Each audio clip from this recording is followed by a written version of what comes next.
evening, or shall I say good afternoon, football fans. My apologies, guys. After 5 days of 3 and out, 8 divisions in 8 days, my head is all over the place. Evening, afternoon, morning, doesn't matter.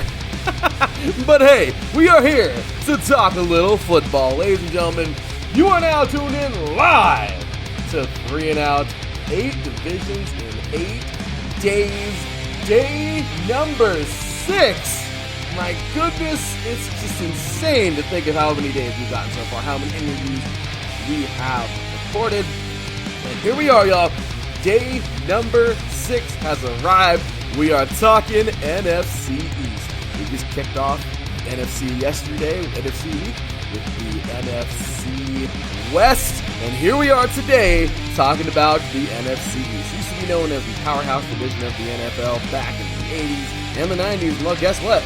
This team, or this division has restored some of that beastiness. However, how will they look this season?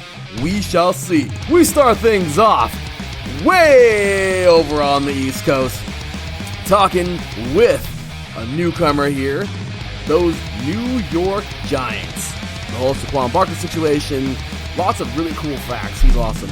And, of course, how he thinks this team will do this year. Then we roll on over to, let's see, where are we headed? After that, we are headed on over to the nation's capital to talk with their very own Mike Pat of IE Sports Radio. Let's Wind About Sports, telling you how he thinks this team will match up versus the rest of this division this year. And then we're rolling on down south, Dallas, Texas, Arlington, really, to be precise. Talk with our very own Brewski from the heart of Texas sports. How does he think these Cowboys are going to do? Let's just say he's very optimistic. And then we head on back east to talk with not one but 2 diehards. They are the hosts of Philly Sports Talk here on IE Sports Radio, Cash and Chris. And let's just say they're excited to be Eagles fans. Ladies and gentlemen, this is going to be yet another awesome show. My goodness, day number 6 of 8. We're just rolling on, guys, and after today, we'll have half of the NFC down and half to go. You are now tuned in live to 3 and Out, 8 divisions in 8 days, NFC East Day, right here on IE Sports Radio, your direct feed for all that is sports.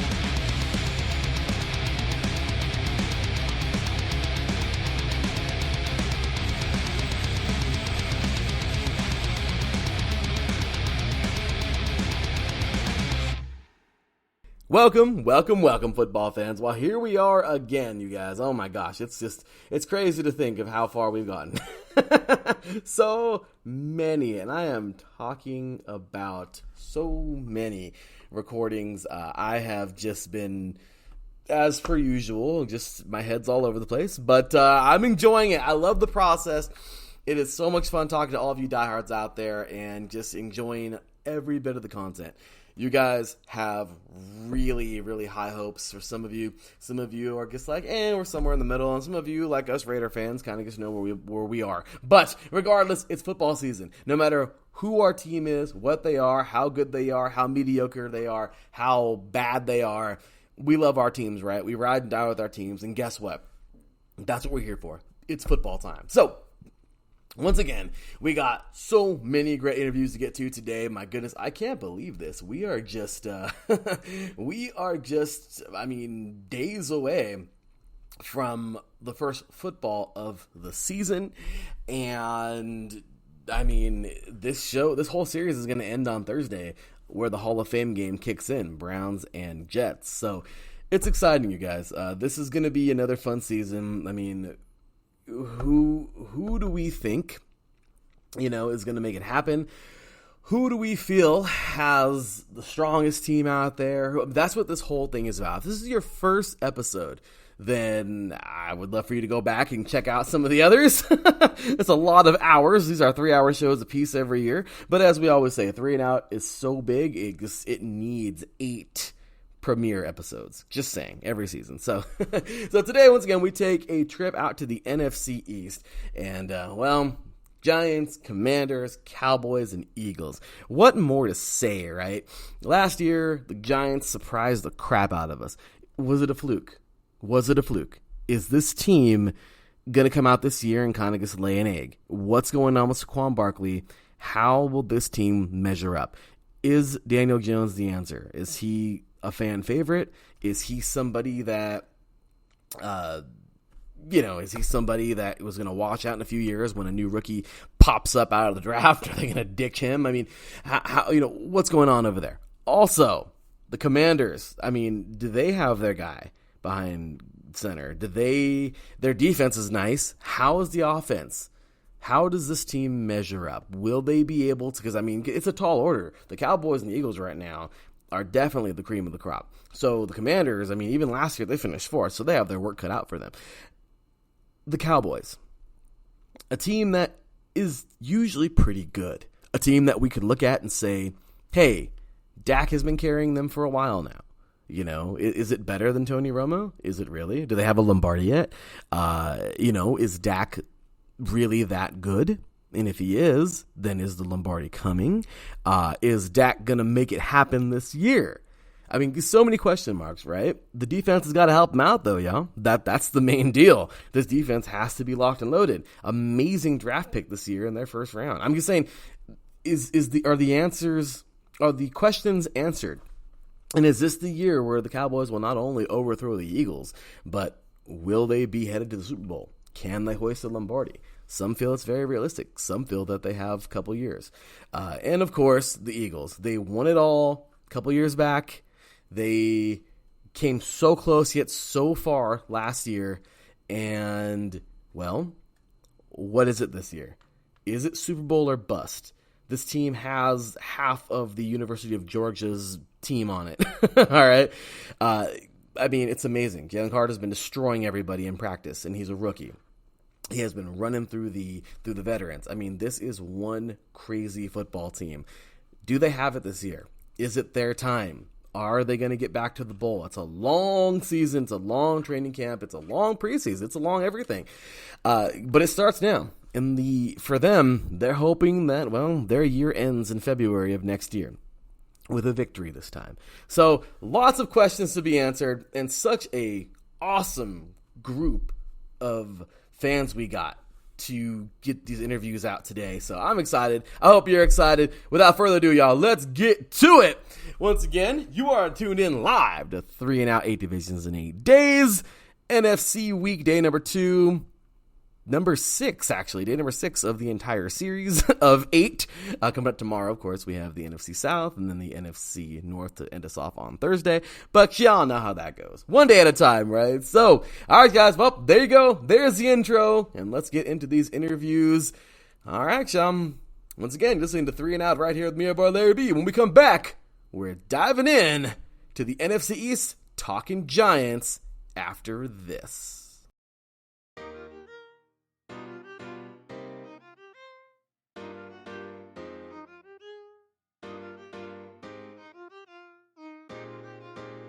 Well, what is up, Carolina Nation? This is John Felipe of the Carolina Cast, of course, the podcast of, by, and for the Carolinas, right here on IE Sports, your direct feed for all that is sports.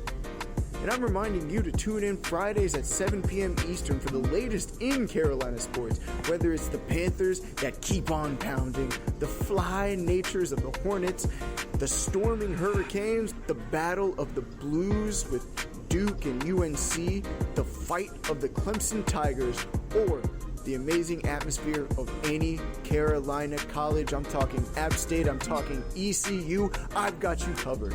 Once again, tune in for the Carolina Cast with me, John Felipe, Fridays at 7 p.m. Eastern Standard Time, right here on IE Sports Radio, your direct feed for all that is sports.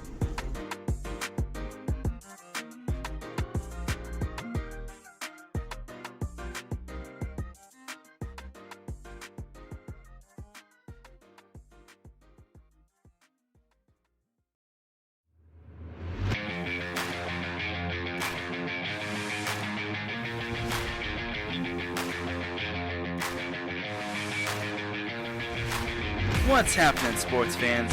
Are you a fan of Southern California sports? Are you looking for a show hotter than a hot summer day in California? Then look no further than the SoCal Supreme Sports Show, where I talk about all things Southern California sports. That's right, all sports teams from Southern California. From the hard-hitting tackles of the NFL, to the killer crossovers and big three-pointers of the NBA and WNBA, to the grand slams of the MLB, to the bone-chilling goals of the NHL, and to the booming kicks of the MLS. The SoCal Supreme Sports Show has it all for you.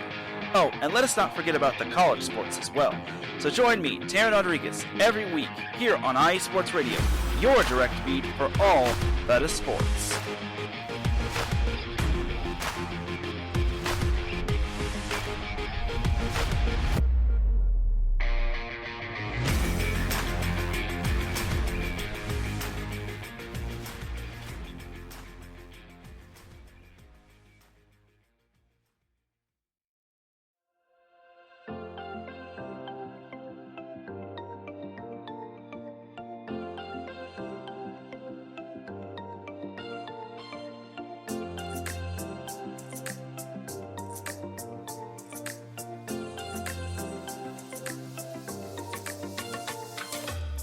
Are you a fan of Buffalo sports?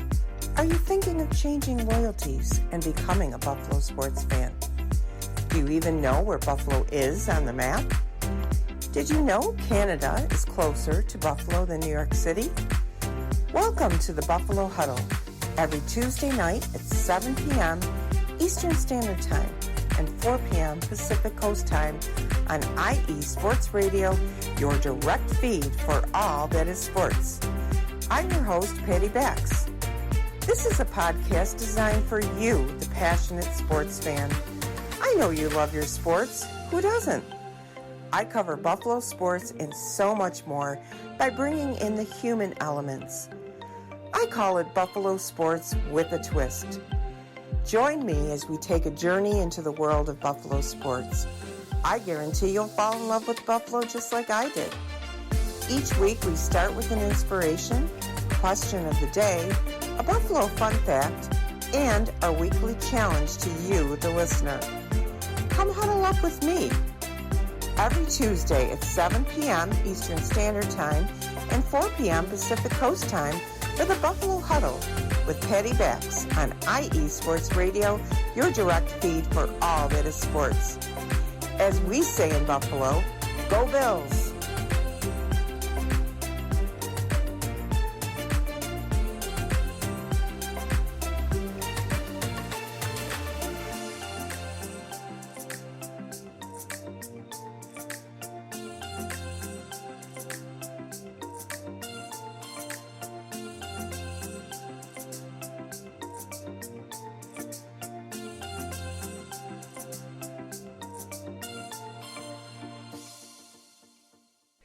Welcome back, football fans. Well, here we are. Day number 2 of NFC week. My goodness, it was so much fun last week talking AFC week. We just closed out the NFC West yesterday. And well, here we are now on to the next division here in 3 and Out, 8 divisions in 8 days. Day number 2 of NFC week and day number 6 overall. This division, back in the day, used to be, I'm talking about back before I was born, when I was born, and when I was an infant, and even a toddler. This division was known as the powerhouse division of the NFL.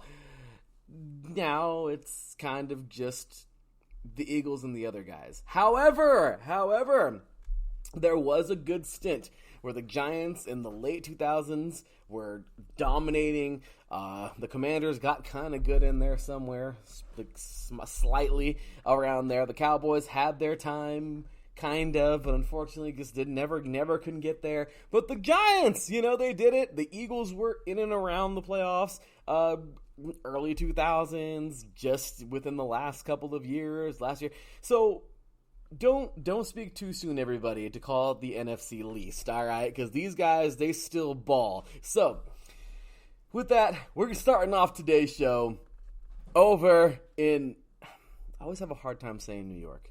It's East Rutherford, New Jersey. However, the New York Jets, we're starting things off with hashtag The Jets. What do you mean the Jets? I'm Giants. sorry, the Giants. I'm so sorry. My apologies. Yeah, as you can see, recording these interviews has made me loopy over the years, so I'm sorry. But yes, I always think to myself, Jersey, huh? Just kidding. But hey, you know what? This team, they're a proud fan base. I love these guys, and certainly a team that I loved watching in high school dominate when they had good old Brandon Jacobs and and a lot of those players. Of course, one of my personal favorites, Michael Strahan. So, ladies and gentlemen, to help me out, talk about these New York Giants, these New York football Giants tonight.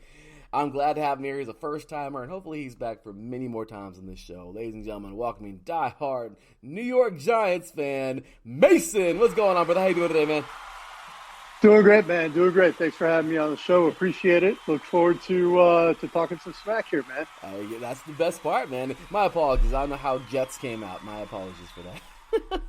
It's okay. It's okay. They're green with envy. We all know that, you know. Hey, I'm a Raider fan, so I have no room to talk ever. Our team we are the scum of the earth.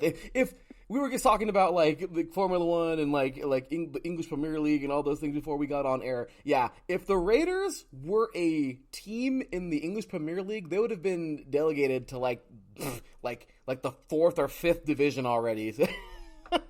I think they would have just been bounced. You know, they would have been like, forget it.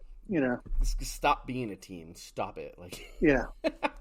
But as for you guys, man, this team last year, I just got to tell you, this ain't trying to be rude or funny or anything. You guys surprised the hell out of us, everybody, me, everybody. They might have even surprised you. I don't know. This team surprised everyone last year, man. But you guys, let's get into it. So 10-8-1, my goodness, what a schedule. The weirdest part about this, though, it actually went 1-5-1 in the division. It is by far one of the weirdest things to happen. I remember in 2010, I believe, the Raiders actually went 6-0 in the AFC West. Interestingly enough, they went 6-11 in the season. So it's or 6-12 or whatever it was, 6-10. So this is kind of funny. It does happen. You guys had great success, but just not in the division regardless. You still made a playoff hunt, and well, Mason, let's get on into this real quick, man. So we're gonna do a quick little recap of the season. So you start things off with a slim little victory over Tennessee. Good job there. They got a nice victory there, headed on over, or that was in Tennessee, headed home, won the home opener versus Carolina, then headed on. Stayed home, welcomed Dallas. Unfortunately, took your first loss of the season, but it's okay because after that, you went on quite the tear. You defeated Chicago. You defeated the Green Bay Packers in England, which is pretty awesome. 3 in a row now, defeating the Baltimore Ravens. And then you defeated the Jacksonville Jaguars on the road. 4 wins in a row, looking good. And then just a unfortunate loss for you guys versus Seattle on the road before your bye week. You have the bye week, awesome. Come back out, get a victory at home versus the Texans, awesome. And then a 2-game skid versus the Lions and the Cowboys. That was a tough played game right there. A tie, of all things, a tie versus the Commanders back on December 4th. Then it was a horrible, well, I guess it wasn't horrible because you guys still put up 22, but rough go versus Philadelphia on the 11th, December 11th. You get a victory versus the Commanders, and then you just went back to back and forth. A loss to the Vikings, a victory over the Colts, and then a loss to Philly yet again. You would get to the playoffs and head on to the second round, defeating the Vikings. That was pretty awesome. You guys saw them for the second time in a short amount of time there, and then it all ended when you met up with Philly, and, well, they kind of just stomped all over you guys. They're 38-7. Regardless, though, look, man, you guys had a pretty good season. Please, let us know every raw emotion right now from last season as a Giants fan. Man, I've been a Giants fan since the early '80s. So I got to see the NFC East in its heyday. As a division that had the most Super Bowl wins, of any single division. So most Lombardis, the Eagles finally decided to join all the other teams on that list, right? Not too long ago. But the reality is, man, it was I've been looking to see what this team could do just with great coaching. You know, I've seen it so many times where a great coach comes in, turns the team around, takes them from dead last to either winning their division or getting into the playoffs, right? Getting in with such a bad record against the division rivals completely baffled me. It was a great season, a lot of nail biting, right, going on, and a lot of times where you're just like, oh shit, dude, like really, and you're just reminded of like there were just moments throughout the season where you're just like, oh my god, I know people are, the overreaction is gonna be crazy, Speaking of the Tennessee game, the Daniel Jones fumble. He got tomahawked from behind as he's winding up to throw the ball, and people, everybody's like, "Oh my God, he fumbled the ball." Listen, tell me what quarterback doesn't fumble the ball in that situation, right? I'm a Jones guy. Like I like Daniel Jones, but I'm not like a Jones stan, right? Like I know who he is, what he hasn't done, and all that stuff, and I know where he's got to go. But I try to be objective about it, right? There was a lot of stuff that was going on last year, and I think it was really interesting to see how the team had to evolve, piecing stuff together throughout the season. Because when you start with when you have a starting receiver like David Sills, come on, when you're starting out with David Sills as a wide receiver, like really, and you're basically patching the team together by basically getting a bunch of league minimum guys in. That you're going to be, your team as a whole is probably not going to be very good. Most of the offensive line from last year, even the year before, wasn't even in the NFL last year. So, when you start looking at it this year, you're like, dude, where are these guys, right? Roster construction was obviously horrible. Great coaching. Tremendous difference in what they could do. What they accomplished with these guys versus what was done before was insane. Garrett was fine running the ball on second and long and getting into third and short, and had a horrible, game plan for the red zone, So, what we saw last year was efficiency playing itself out. A lot of people questioned some of the play calling that happened with Kafka and that sort of thing, but the reality was the results spoke for themselves. They were incredibly efficient. They were actually the most efficient team on a per play basis in the red zone in the NFL. And that's across all the major, efficiency stats. You're talking about success rate, EPA, all that stuff. Daniel Bellinger was an amazing addition to the team.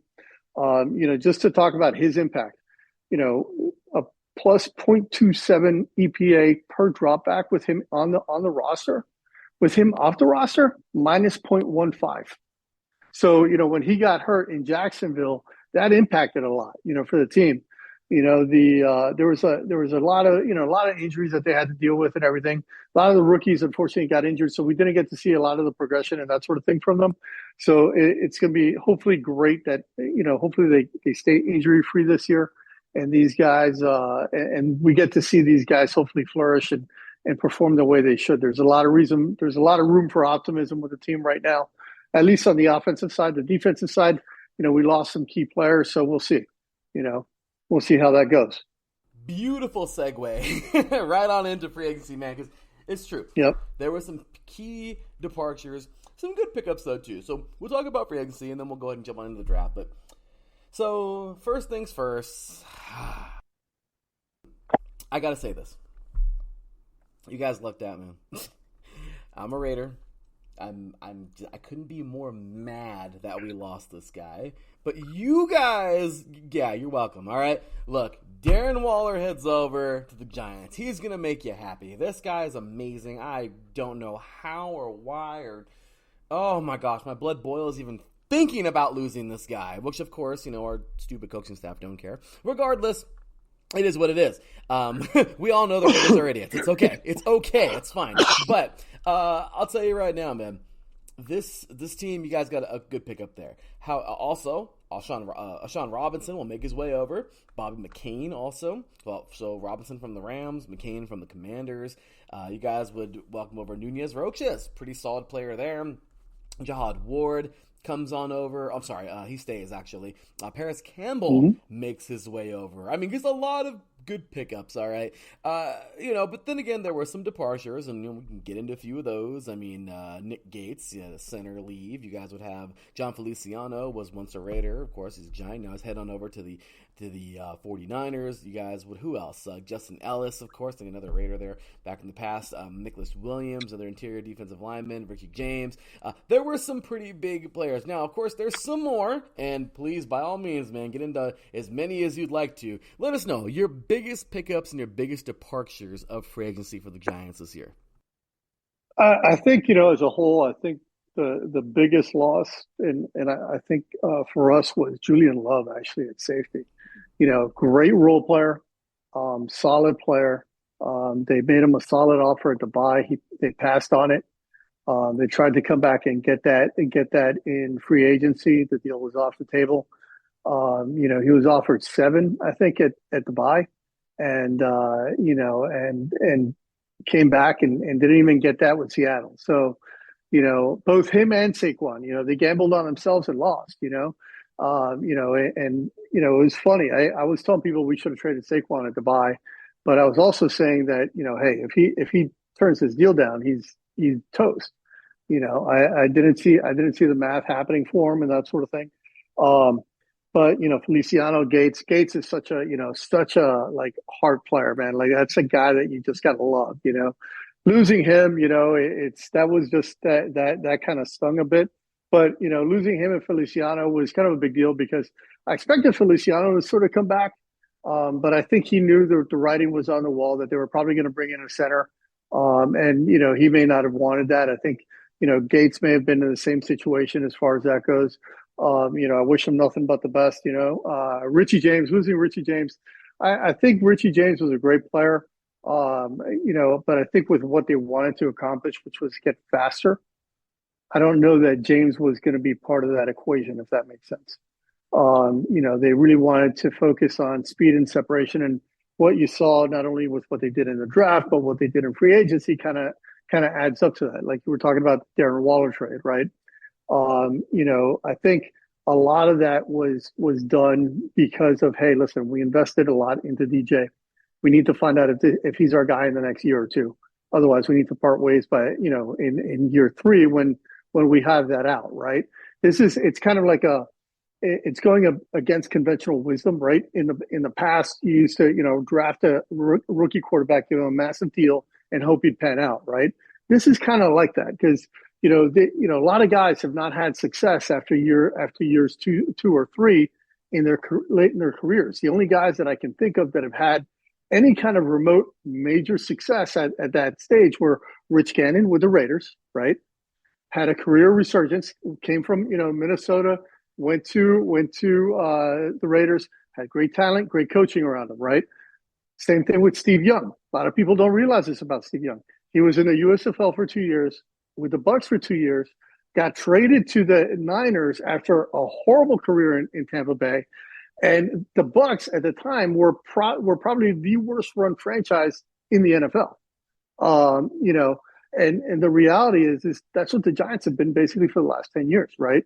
So, he gets to San Francisco. They almost got rid of him the next year. They almost cut him. And Mike Holmgren said, no, I'm not going to cut you. And it was like, they got bashed for this trade and everything. And then all of a sudden he took off. And this is like, we're talking about year 6 of his professional career that he finally took off, right? Now, I'm not comparing Daniel Jones to them or anything like that. I'm just saying those are the only types of situations where it's happened. Now, in terms of, the signing again was kind of like, numbers. I was a little like, I figured they were probably going to be more in the 30 to 35 range with incentives to get them up above 40, but, it is what it is. The move was always to try and get Saquon done first, but with Saquon not being able to get done, they had to obviously pivot and adjust their strategy and go and get a deal done with Daniel to tag Saquon, right?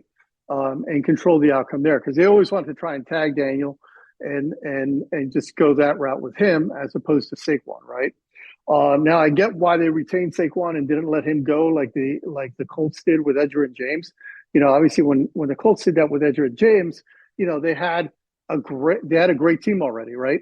But they had to retain guys like Reggie Wayne, Dwight Freeney, Dallas Clark, that sort of stuff. That was just knowledge that was dropped today by Tony Dungy. Now, that's, I completely forgot about when all that went down, but it's reality. I mean, you gave up, probably, in my opinion, a better back than Chubb, Henry, Saquon, maybe even CMC, and they gave him up and drafted Joseph Adai, right? And then they won the Super Bowl. So, the point is that, even back then, the Colts recognized the need for that efficiency. Now, this team is nowhere near that, right? And they still need that weapon and that pressure from that ground game to obviously help them offset things. But the Waller move was amazing. I mean, Waller, when healthy, he's easily in that George Kittle, Travis Kelce discussion. I mean, easily. If he can stay healthy, be a great addition as far as that goes. Even if he gives you 7 or 8 games, 9 games, and you find out DJ's a guy, that investment pays off. You know what I mean? Because that's really, I think, my opinion, the biggest thing the Giants need to find out right now, right? They can take a step back in terms of wins, win 6, 7 games if they do it. But if they ball out on offense and the defense just doesn't play well, hey, at least they find out they have their guy, right? That's really the biggest thing. If you go from 07 to 17, you look at the 10 teams with the highest winning percentage, they all had excellent quarterback play. The only team that didn't, and the only team that had more than one QB during that time frame, the Philadelphia Eagles. They were kind of all over the place with their QBs, which was really odd. So that's a testament to the great coaching that they had. But you're talking about obviously the contracts with Dex and AT, great retaining those guys. Keeping these guys in house. The one I love, Bobby Okereke, was a great signing. The Paris Campbell signing I loved. And Ashawn and Nacho I think were great value additions. Ashawn obviously coming off that injury. If he performs really well, I mean he's going to have a great he'll set himself up for a free agency next year. What I would have loved to have seen is maybe a trade. Trading out like Leo or Dory just because of their cap hits, more so Leo just because of how big his contract was. But unfortunately, he's got leverage over the Giants right now because they're kind of they've got that massive hit for him, and his value is in that sort of $18 million range anyway. So even if he gets cut, the reality is hey, he's in a good position. He's in a fairly good position to get paid now. Does the leverage switch a little bit now that we're further into the offseason and into training camp and teams have spent all their budgets? Possibly. So it'll be interesting to see how Shane navigates the cap situation going into getting from now until the beginning of the season. He's going to have to make about $7 to $10 million in space to be able to get through the season, and we're super tight against the cap right now. So. Man, where's the applause button at? Oh my gosh, I was just enjoying that, man. This is why I'm sorry. I'm gonna do a little small tangent here, Mason, but this is why I hate ESPN, and I don't really care for. It's not that I hate them, but their shows suck. I'm not a fan of anything they do. Only time I watch ESPN is to watch a game or if Van Pelt's on after a game at night. That's the only reason. I do not watch it for crap because you don't get good quality stuff like this. This is good stuff. So yes, Mason, thank you, sir. Thank you, sir. Thank you, sir. Absolutely. I try. No, it's the best, man. That was quality gold right there. I wasn't even trying to interrupt. I was just enjoying it as a fan. Like, yeah, like this is good. Like I love this. So honestly, man, I mean, you talk about, I like how you brought up Daniel Jones, and the guy's got 2 master's degrees. I didn't even know that. I learned that about him in the Senior Bowl. Pretty cool. When he was there, but some people may say he's the guy. He's not the guy. Everyone's freaking out right now over the Saquon Barkley thing. It's crazy how you said it, actually. Trade him in the, last year during the season. That's crazy. But you know what? Hey, I mean, if you saw something coming, I wanted to ask you something because we seem to be, look, once again, you're a Giants fan of a team that has losing seasons, but at the same time has winning seasons. I'm a fan of I'm a fan of a team who doesn't know what they're doing and doesn't win ever. But right now, we both have a similar predicament. And I've been seeing all over YouTube, I've been seeing all over Twitter, Is the running back position dying? Is the game changing? Is it like how a flanker was back in the 60s and 50s? And you know what I mean? Is the game really gonna evolve into something else? So I guess, the biggest question for you is, I mean, you probably knew it was coming, but look at Josh Jacobs right now. We don't even know what's going on. If any, we have no idea. A lot of the running backs are pissed because they're a workhorse, but at the end of the day, we see like the Belichickian type deal where they're just going to get 4 or 5 dudes back there who are pretty decent, and they're going to split all the carries. And if they're going to run the rock, they'll run 15 times in one series, but they're going to trade out the dude every 2 or 3 plays for good, strong runs, which is genius. But these old school type running backs that are like the Adrian Petersons, the Berries, the Westbrooks, the ones that are going to grind it out. I mean, we can go far back into the Earls, you know what I mean? We can go back into that, really, the Dickersons, but what do you think, man? I mean, what do you really feel is going to happen right now with Saquon Barkley? I honestly don't think Jacobs is going to stick around. I think Jacobs is gone. I'm just going to let it be said. It is what it is. But what do you think about this whole fiasco right now, man? Man, here's the thing. So we got to go back to 2006, right? They changed the rules, right? Passing games become more efficient. The Patriots were the first team to really recognize that, right? They were the first ones to go to that running back by committee approach. And they had a tremendous amount of success with it. Colts kind of caught on to that, and other teams did as well. You start combining that with the rookie wage scale that was brought in, and now you have a situation where you have a really big supply of cheap labor, right, and an oversupply of expensive labor at a position, right? Supply and demand economics, very simple stuff, right? So what happens?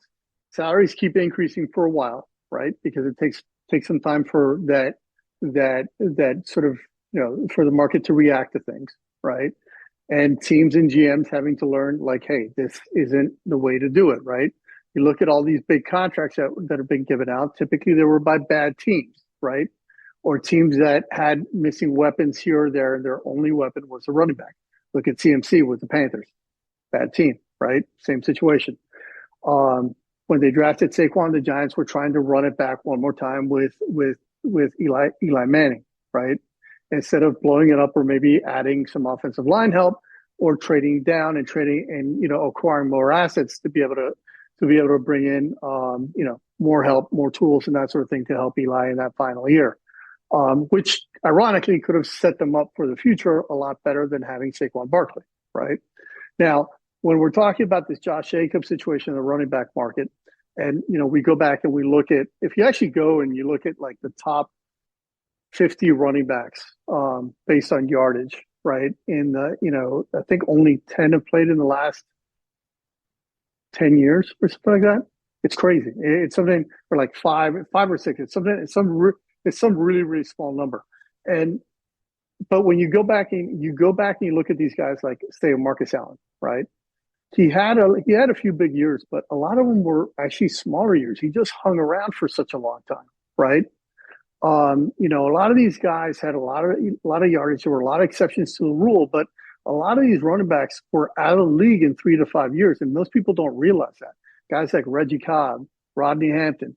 Trying to think of other guys that were. I mean, look at the Giants drafting. Ron Dane, Tyrone Wheatley, guys that were that were supposed to be surefire hits, right? Yeah. And they were out of the league in 3 to 4 years, right? I mean, they were just gone. They just didn't do it. Rashawn Salam with the Bears, just boom, he was gone, But for all those guys, there were definitely exceptions. Barry, those guys. I mean, you look at Frank Gore, you look at Adrian Peterson, guys that have played in that last 10-year time frame, that were obviously studs and exceptions to the rule. But again, those teams didn't progress because they were essentially handcuffed by that one player, right? It doesn't give you the ability to change and adapt your play calling and your game plan to your opponent, because you've got to have that one guy in there all the time, right? Does that make sense? Because if you pay one running back, if you allocate, let's say, $15 million to your running back room, and you're paying one guy $12 million, the other 3 guys are going to be rookies or bargain value free agents, right? Because you can't afford anything else. So, and your chances of succeeding with that are slim to none because the chances of your running back missing either 4, 5, 6 games are pretty high, let alone the fact that, they're probably going to miss time. The question about running back pay decreasing, listen, running back pay is probably going to settle somewhere in the 3.5% range of the cap. So if you think about that in today's dollars, that's about $8 to $10 million, right? For top running backs. That's just the way it's going. That's what a good running back is probably going to get paid in the future, between 3 and 3.5% of the cap. That's just the way it is. It doesn't mean people they're being disrespected. It's not unfair. It's an unfortunate situation. It is what it is. But their pay will continue to increase just because of inflation. Somebody will do something stupid, and pay a guy $12 million or $13 million. Doesn't mean that they should. It doesn't mean that everybody should, right? The reality is, Josh Jacobs' situation is it's a tough deal, right? I mean, it's also a hard thing. Is it what's the philosophy there? How much control does Josh McDaniels have over that situation? How much does he not? What's his position on it? Where are they trying to go with this? If that makes sense, right? Absolutely. I mean, like I said, this is just awesome stuff there yet again. I mean, what do you feel? What do you feel with the whole Barkley thing? I mean, do you think this is going to end the same way? Do you think he's going to resign? Well, here's the thing. So let's say the tag's probably going to go down next year, right? Again, that's my, or stay somewhat level. I think it's going to end up somewhere between like 9 and 10 million.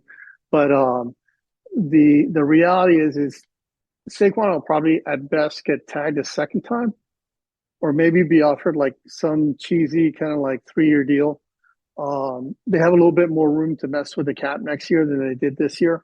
And so that may give them a little bit more freedom to do some different things.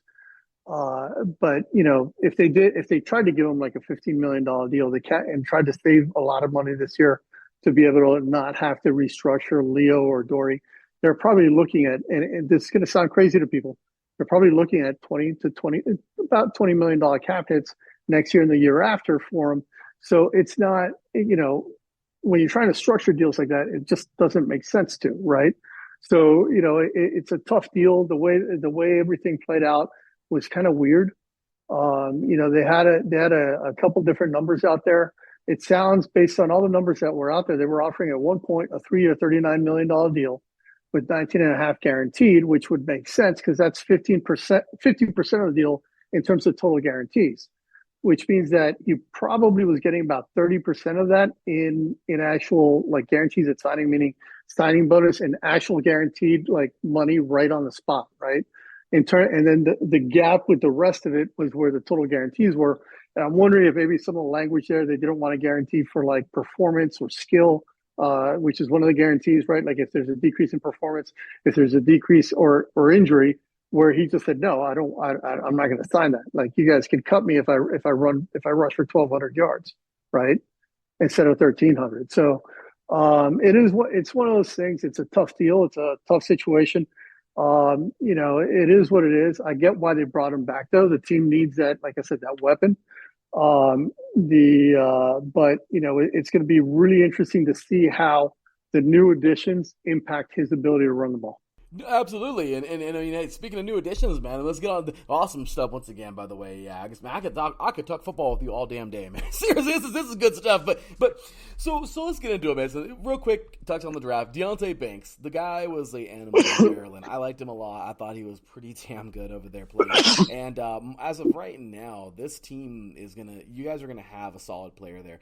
In the first round, you guys pick him. Awesome stuff. Second round, you guys go with John Michael Schmitz, center out of Minnesota. Hey, you got a new big boy in the middle. I mean, this guy right here, I mean, not necessarily a replacement. I mean, I feel like, you can talk about him right now, reps and the whole bit, if you what you think. On top of that, onto the third, I mean, Jalen Hyatt, receiver out of Tennessee. Solid player there, SEC guy. There were some more. We're talking about Eric Gray. We're talking about the running back situation right now out of Oklahoma. However, some more guys coming up in the later on rounds. You can talk about them if you'd like. But talk to us, Mason. What did you think, man? Did you like the draft? Who do you think is going to be an immediate impact? Who do you think is going to, kind of sit for a little bit? Practice team guys. What do you think? Man, the draft, I was really excited with it, man. As a whole, landing Deontay Banks was great. Necessarily having to jump into that spot to draft him. I know Shane had a concern that obviously they were going to get jumped, right? I think he was talking about Jacksonville potentially jumping them for Deontay Banks. And when they probably would have landed Joey Porter, it's just one of those things like, okay, like they must have really liked Deontay Banks, and that's fine. One of the things, an interesting thing that Shane said during the offseason was, I've got a much better understanding of what Wink wants in a player now than I did last year. So now he's much more prepared for what he's looking for. His athletic measurables were off the charts. I mean, his RAS score was insane. And look, he's having a little bit of a struggle right now in the first few days of camp, but obviously it's without pads. It favors the offense. We all know that these first days of camp, no big deal. He's getting beat at the point of attack a little bit, pressing. It's the mental side of the game. He's got to get used to the fact that, listen, hey, even the slowest guys at this level are faster than some of the fastest guys he faced in the ACC, right? Like he's got to understand that. Guys like CJ, like Colin Johnson and even Isaiah Hodgins are faster than what he's used to seeing, and that's going to take some adjustment. And, these guys like Jerome Henderson is a great defensive backs coach, and Wink likes putting these guys out there and just letting them learn, And, today he had a pretty good day from a coverage standpoint. So, hopefully that points, to the right direction. But let's see what this looks like in pads, right? Let's see what this starts looking like in pads and start seeing what it looks like in the games and see what happens. I'm still high on him. It is what it is. The JMS, great pick, needed a center. So, it's great that we actually landed him in the second round. He kind of just fell to us. I love the fact that Brian Dable actually initiated the trade for Jalen Hyatt. He actually picked up the phone and started making that move. That was great. That was awesome. And so I really expect Hyatt to be able to be featured a lot. Hit 24 miles an hour the other day on the speed gun. So and Cheetah hit 23 and a quarter or something in 2021. So yeah. So hey, if this kid can actually, I was thinking of Al Davis, drafted Darius Hayward Bay, right? I'm like, if this kid can actually, run routes, has body control, has good hands, has awareness, and has good change of direction speed, he's going to be an amazing addition to the, for the Giants, and so far in camp, he's been great. I think one of the things that a lot of us need to keep in mind, and I felt to the, I kind of succumbed to this, is we got to remember that in college, these guys are, they're asked to do certain things within a system. They're not necessarily asked to do what they can do. So what they do in that system doesn't always necessarily reflect what they can do. And, sometimes we try and equate that to that. And it's tough to tell, right? So you never know what you're getting. But the guy I'm really excited about, honestly, I do like Gray. He had a slower 40 at 4.6, but let's face it, other great running backs have run slow 40s, but he had a tremendous shuttle time in the 4.10, which is one of the best ever, right? So that to me is great. Plant your foot in, cut, get upfield, and that's huge. But the guy that I'm really intrigued by is Bryce Ford Wheaton. Has some drop issues. The contract he was given is a guaranteed contract, which is really interesting because it's rarely done for an undrafted free agent. So I'm really excited to see what he's going to do in terms of his potential. I do think he's probably going to start on the practice squad, but really intrigued to see where he goes and what he's going to do. Obviously, the other guy that I was pretty excited about too is Trey Hawkins. He's actually doing really well so far in camp. But he is playing against 3s and 2s, right? So let's be honest, let's see where that goes. I'll tell you, man, I love it. You broke these guys down. I mean, when it comes down to it, you want to make sure, right, you're getting the best value in every single pick you could possibly get. Was it a reach for Banks? Was it? I mean, really, I just felt like these questions all get answered, so quickly. And we all know corner, you've heard it a million times, corner is one of the hardest transitions from college to the NFL. And I like what you said there. It's true. These guys you're playing right now, even if they're 2s and 3s, they're better than the best that you played against in college. I mean, so it's awesome, man. So great stuff there. Let's get into this season, brother. I'm so excited for this season. You guys... Look, man, check it out. Look, you guys got such a cool season, man. Of course, you got that good old NFC East. Actually, just love to hate. You're playing all those guys. A pretty beefed up Dallas team, and basically the Georgia Bulldogs in Eagles green. You're playing those guys, and the Commanders. They're hit or miss. They got a hell of a defensive line, but you got those guys to worry about. Now this year, it looks like, let's take a look here. It looks like the NFC West, I see, and also the NFC West and the, who is that, AFC East, I think you guys are playing? Yeah. Yeah, we got a lot of teams on it. We got everybody in the West, I think, this year. Yeah, we're playing, because we're playing Arizona and San Francisco in back-to-back weeks, actually. Yeah. So, it's going to be an interesting road trip for the team. Interesting stretch. They've got we got Seattle at home this year, and then so it's going to be an interesting series of games for the Giants, and obviously playing the Jets too. So. You guys got to go really far for that game, man. That's a long trip. But talk to us, man. Give it to us, Mason. What are your realistic expectations for the Giants this year? I mean, I've actually said, and I've said this a lot. I think the team is probably still a 7 ± 2 win team, right? Based on where we are right now, without seeing, I'm not talking about, I'm going based on everybody being at full strength and where this team really is relative to last year. I think offensively, the team is going to be better. It's really going to hinge on what Evan Neal does in year 2. Does he really kind of come out of his shell and fix all the problems he had last year with pass blocking? That's going to be huge. Fixing that other bookend spot. What's JMS going to look like at center, right? Is he going to be the real deal, what he was advertised as, or is he going to be, an Evan Neal part 2, right? And then the interior offensive line is going to be huge. What's going to happen there? And hopefully we get some better play there. But the reality is we're looking at, probably I'm comfortable saying the team would probably regress win-wise, because I think we actually, as a whole, on the defensive side, are going to be worse than we were last year. I think we may be better against the run. It's going to be interesting to see how all this plays out. It's going to, I think the loss of Julian Love is going to be interesting. Bobby McCain is not doing well man-to-man coverage so far. So we'll see where that goes. But, I think they were really high on Jason Pinnock to really take over that other spot. So we'll see how that goes. He's had, he obviously had that highlight reel interception the other day, that one-handed, just, I don't know what to call that, man. He had he pulled a Jordan-esque, jump right there, and beautiful one-handed interception. But, the biggest thing that I've seen is just, obviously, for the first time in years, we're actually hearing the offense is humming at this stage. Normally for the Giants, we've heard it's tragic, horrible. Everybody's trashing the offense. It's just a disaster, right? So it's great to hear the opposite. But I think the team is probably, like I said, a 7. Probably if I'm really thinking, ceiling at this point for this team, 11 wins. A lot of things would have to go right for them for that to happen.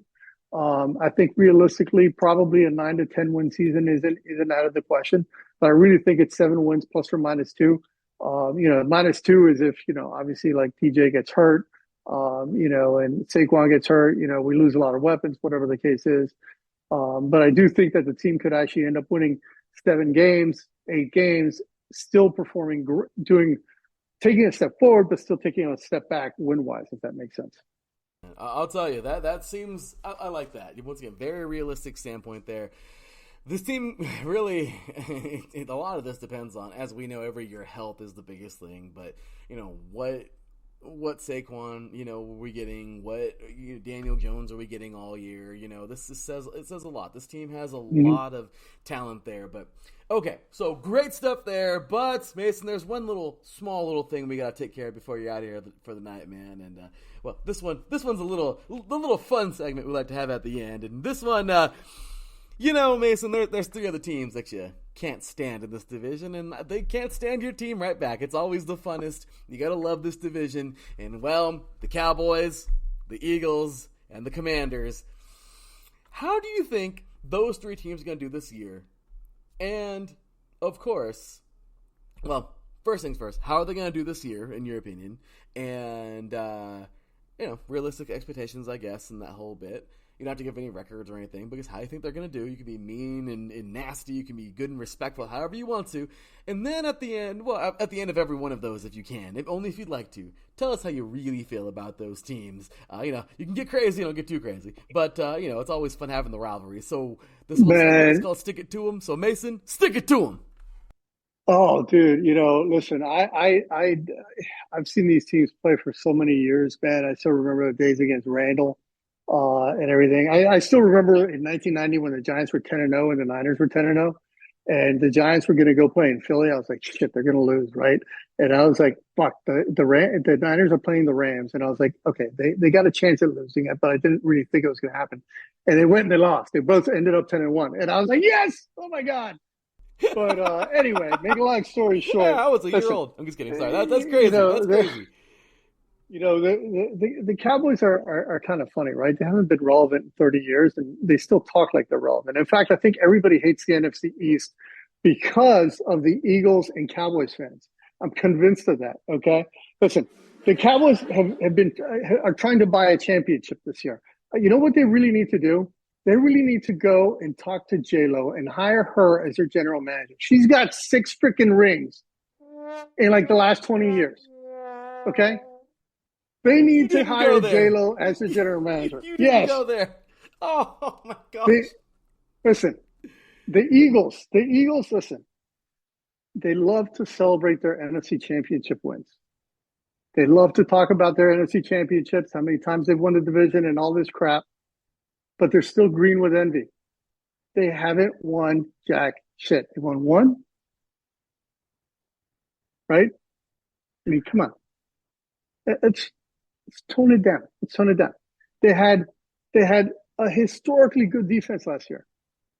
And don't get me wrong, they went up against a historically great quarterback and great team in the Kansas City Chiefs. And also against a historically great coach, right? And they lost. And they're still talking all this smack, right? They lost their offensive coordinator and defensive coordinator. Listen, I don't, we saw the Bills go through that last year. It's going to be interesting to see how, and with Josh Allen, who already had a lot of experience and a lot of success under his belt, how is this going to impact Jalen Hurts, right? How is that really going to impact Jalen Hurts? And is he going to be able to take that next step as a passer to really kill teams, right? That's what's got to happen for him. He's got to become that elite passer to really start killing teams. It's great that he can make those running plays, but he's got to become that elite passer, just like Lamar, just like Daniel Jones. Daniel Jones had a very efficient year last year, but he's got to start being able to kill people with the pass. That's how you get those big chunk plays most of the time. That's where it's going to come from. The Commanders, listen, remind me when they actually have a name and they're happy with it and they can actually trademark it. I mean, they got denied for the Commanders. You know that, right? They actually got denied on the trademark or whatever it was for the Commanders. So let's not talk about them until they actually have a name. How about that? Where's that applause button? Oh my gosh. You're one cold dude, Mason. Once again, all thoughts, comments, opinions, and everything are their own here at iSports Radio. We all know that, but still, you went in, Mason. You went in, man. You went in. Hey, at the end of the day, brother, good stuff, man. Yeah. It's all rivalry. We gotta love it. But hey, you did a hell of a job tonight. That was a great interview. Amazing talking with you, man. I am so happy we got to have you on tonight's show, and I really hope to have you back soon, man. So with the last thing here, make sure you get all those plugs, man. Wherever all these Giants fans, wherever you want them to follow you, because there's tons listening right now. wherever you want them to follow you, any other social media, any other stuff you do, man, if you blog or any of that stuff, please let everybody know where they can find you.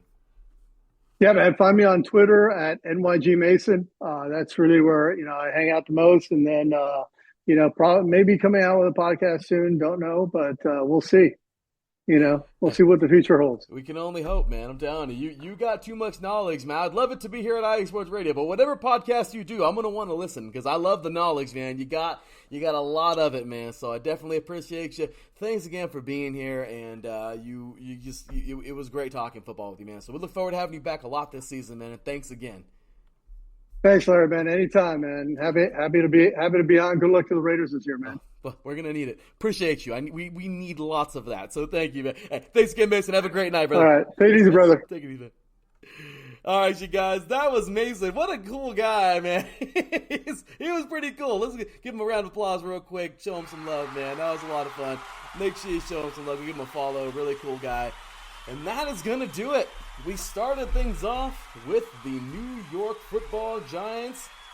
And now we are headed on over down to the nation's capital to talk about these Washington Commanders with our very own Mike Pat, by the way, the host of Let's Whine About DMV Sports here on IE Sports Radio, and also the chief editor of our blog at IE Sports Radio, the IE Sports Radio blog on WordPress and on our website at IESportsRadio.com. So gotta show them some love, and that's gonna do it for. So the NFC East has started out with some fire. It's only going to get better from here on out, you guys. So let's continue it. Let's keep it going. You are listening to 3 and Out, 8 divisions in 8 days. Day number 6, my goodness, overall. Day number 2 of NFC week.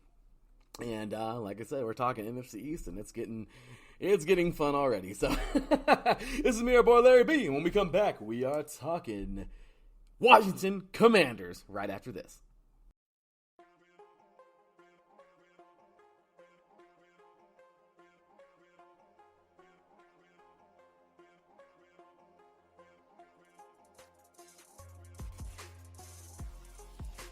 Hello, ladies and sinners. Hello, sports fans around the world. Hello, IE Sports family. This is Cale Henderson, the host of IE Vegas, the Sin City Sports Show, presented by IE Sports Radio. If you folks are interested in sports in the Vegas area, if you're wanting to have a blast for 1 hour, every Tuesday night from 7 p.m. Pacific Standard Time to 8 p.m. Pacific Standard Time, this is a show built for the Vegas sports fans, where we feature the Las Vegas Raiders, the Las Vegas Golden Knights, the Las Vegas Aces, and the University of Las Vegas, Nevada Rebels. Hopefully, fingers crossed, MLB team coming soon. Either way, if you folks are looking to have a blast for 1 hour each and every week, tune in Tuesday, 7 p.m. Pacific Standard Time to 8 p.m. Pacific Standard Time. If you folks are interested in Vegas sports news, go to our Twitter at SinCities_IESR, and you can speak with me, the host, Cale Henderson, at Cale_Henderson on Twitter. At any time, be happy to reply. Always want to reach out to our fans. Again, the Sin City Sports Show, presented by IE Sports Radio, your direct feed for all that is sports.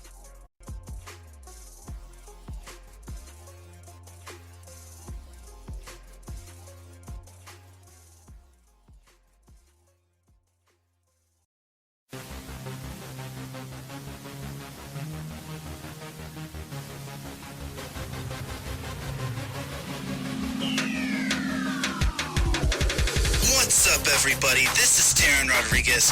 Are you a fan of volleyball? Are you a fan of Thunderous Spikes? Then I have the show for you, Set Point, where I cover NCAA men's and women's volleyball, high school boys and girls volleyball, beach volleyball, and even professional volleyball. Catch the action every week here on IE Sports Radio, your direct feed for all that is sports.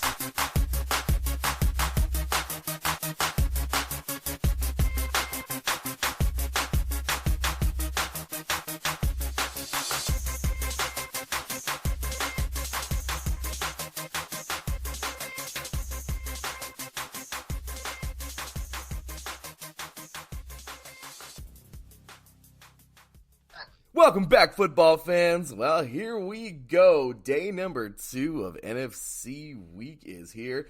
Day number 6 overall in 3 and Out, 8 divisions in 8 days. We just finished talking the New York Football Giants, and now we are off to talking about those Washington Commanders. And here to help me do that, dear friend of mine. I love this guy, man. Every time he's on air, it just feels like football. Like, I'm just going to be real. On the defining moment this year, if I have him on to talk about, I don't know, the Nationals, I'm going to get an itch to talk football. Because whenever Mike joins the show, it's always about football. I mean, we have done countless draft shows together every year, pre and post. It's a given. Every single year we do it. We do our mock drafts, and once again, it's just the conversation. It just always seems to be football with him. And well, I'm glad here today to have him talking about his Washington Commanders. Ladies and gentlemen, welcoming the host of Let's Whine About DMV Sports, a show covering all sports in the DMV area and delicious wine or beer, depending on the day. Just finished up his summer white wines, and well, we're getting into the reds now, so I'm really excited for that coming up in this summer. And well, he is also the chief editor of the IE Sports Radio blog, spits out awesome blogs all the time. Had a really cool one on NFL running backs recently, so you want to check that out. And well, check everything out, iSportsRadio.com. This man has got your back. And by the way, once again, he's here this morning or afternoon to help us talk about his Commanders. Once again, ladies and gentlemen, Mr. Mike Pat. What's going on, Mike? How you doing today, brother? I am doing good, Larry. Football season is upon us, so that is never a bad thing. It is never. You are so correct, good sir. Because here we go, man. The Commanders are... Well, are they ready to take command? That's the thing. Can they do this? Because, well, we're going to start off last year. I know, it's painful. Last year in AFC week, it was just hilarious, hearing everybody say, oh man, I have to relive that. Or some people were pretty happy, but we'll make it quick. Mike Pat, last year, man, 8-8-1. Yes, there was a dreaded 1 in there. But yeah, 8-8-1 overall, 2-3-1 in the NFC East. And well, you guys started off the year with a nice little victory over the Jacksonville Jaguars. Cool. Okay. How are the Commanders going to look? One game can't tell it all, right? Okay. And then it just kind of seemed like maybe you forgot it was football. Like maybe you guys thought it was like football, soccer. I mean, I don't know what happened, but you dropped not 1, not 2, not 3, but 4 games in a row. I'm not sure what happened there. Because, aside from the Eagles and then the Cowboys, I could say that. The Titans and Detroit really, they look good on paper, but Detroit, Philadelphia, Dallas, and Tennessee. 4-game skid. Ouch. However, you would get the wheels back underneath you guys with 3 in a row now over Chicago, Green Bay, and the Indianapolis Colts. Man, it was a tough game. You guys would have had a major streak if you would have won this one, but it was a very close one on a fateful Sunday, November afternoon, where you guys would lose 20-17 to the Minnesota Vikings. However, you would then come back and take out the Eagles by 1 point the very next week on Monday Night Football, which was pretty sweet. That was a pretty good game, man. Then you would go 3 more games after that, and, well, 2 more victories. And then on December 4th, you decided that you guys and the Giants just, would share the victory, I guess. I don't know how you call that, but a tie, 20-20 after overtime, game over December 4th. You get a bye week, but then you're like, hey, the schedule says we can have a rematch coming up on December 18th, and you did. Sunday Night Football. Let's get our Oh, I'm sorry, we lost 28-12. Dang it. Okay, well, that's kind of a tough one. Then you guys head on over to San Francisco, lose to the Niners, lose to Cleveland the next week, and just when we think you guys are just about done, you head on home, Dallas comes on over, and you serve these guys a nasty 20-6 loss. And you finish off the season with a victory. Unfortunately, you needed more things to happen for you guys. It didn't. and you guys have missed the playoffs. Regardless, though, Mike, it was a very interesting season because there's so many times that season where I can say, damn, that was really good. This is a really solid team. There's sometimes where I shake my head and I'm like, what happened? So, Mike, to help us out with what happened, man, let us know every raw emotion from last year as a Commanders fan.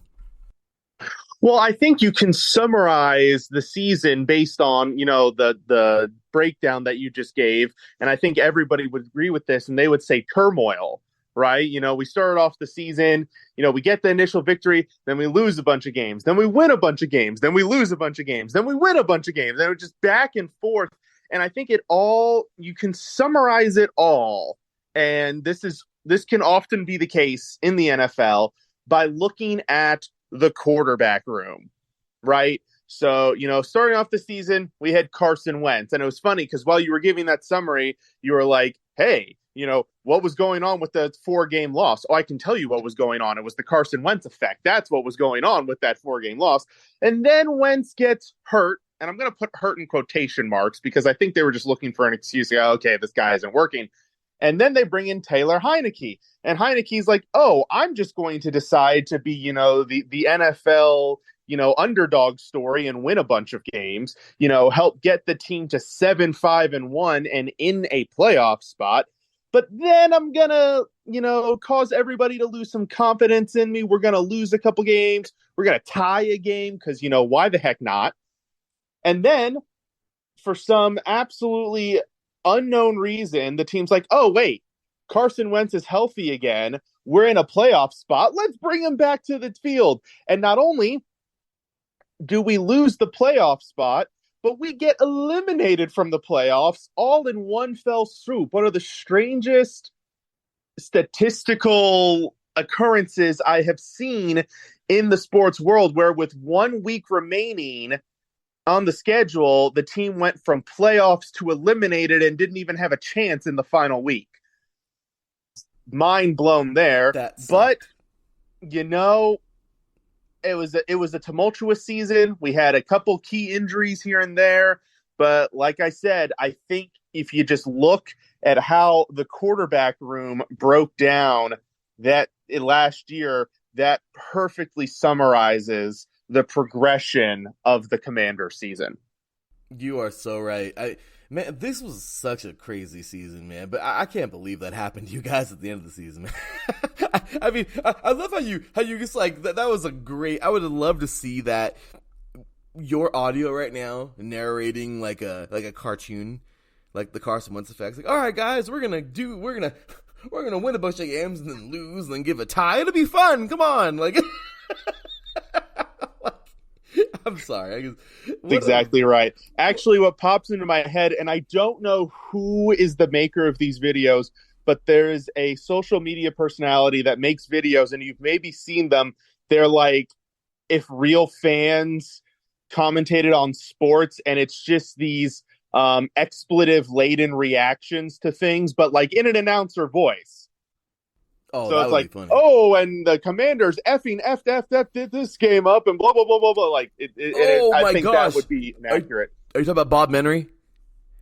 Possibly. Bob Menery TV. I love that guy. He is, oh my gosh, he's hilarious. if we're talking about the same people, yeah, it's pretty dang funny, Mike. But yeah, I'll tell you, man, you definitely had that. I love it. I can give my little summary all I want to, but you nailed it, man. That was exactly, I think, how every Commander fan felt because, well, that's exactly what it was. I mean, what a crappy way to end a really pretty solid season. But let's head on over. Well, with that, you guys have actually, and this is crazy because everyone likes to say, talk their crap, NFC least, all whatever they want to say. Okay, cool, that's fine. But this used to be the powerhouse division of the NFL back in the early 90s when we were very small children, probably toddlers. This was a really, well, even before that too, in the late 80s and mid 80s. However, you guys have finished 8-1 and still find a way to be the basement of the NFC East, which is crazy because that just goes to show you the Eagles were freaking powerful. The Cowboys are still the Cowboys, and the Giants, they surprised us all. I had no idea the Giants were going to do that. Like, I had them in Raiderville, and boy, they weren't there. So, but yeah, finishing fourth in the NFC East, but still with a pretty good record. So let's get on into free agency, Mike. This one, man, you and I in the draft, oh my gosh, we can go on for days, but a few departures and a couple of big pickups here. I mean, man, Bobby McCain is now a Giant. He's going to enemy territory for you guys. However, you guys will pick up Jacoby Brissett. Cool. How you feel about that? Pringle. Hey, once you pop, the fun don't stop. Just kidding. Byron Pringle, though, heading on over to the Commanders from the Bears. Okay, how's that? Nick Gates, also from the Giants. He's coming on over to the Commanders. Hey, Try Turner. Big man right there. Heading on over to the Saints now. Putting a little damper on the offensive line. Maybe not.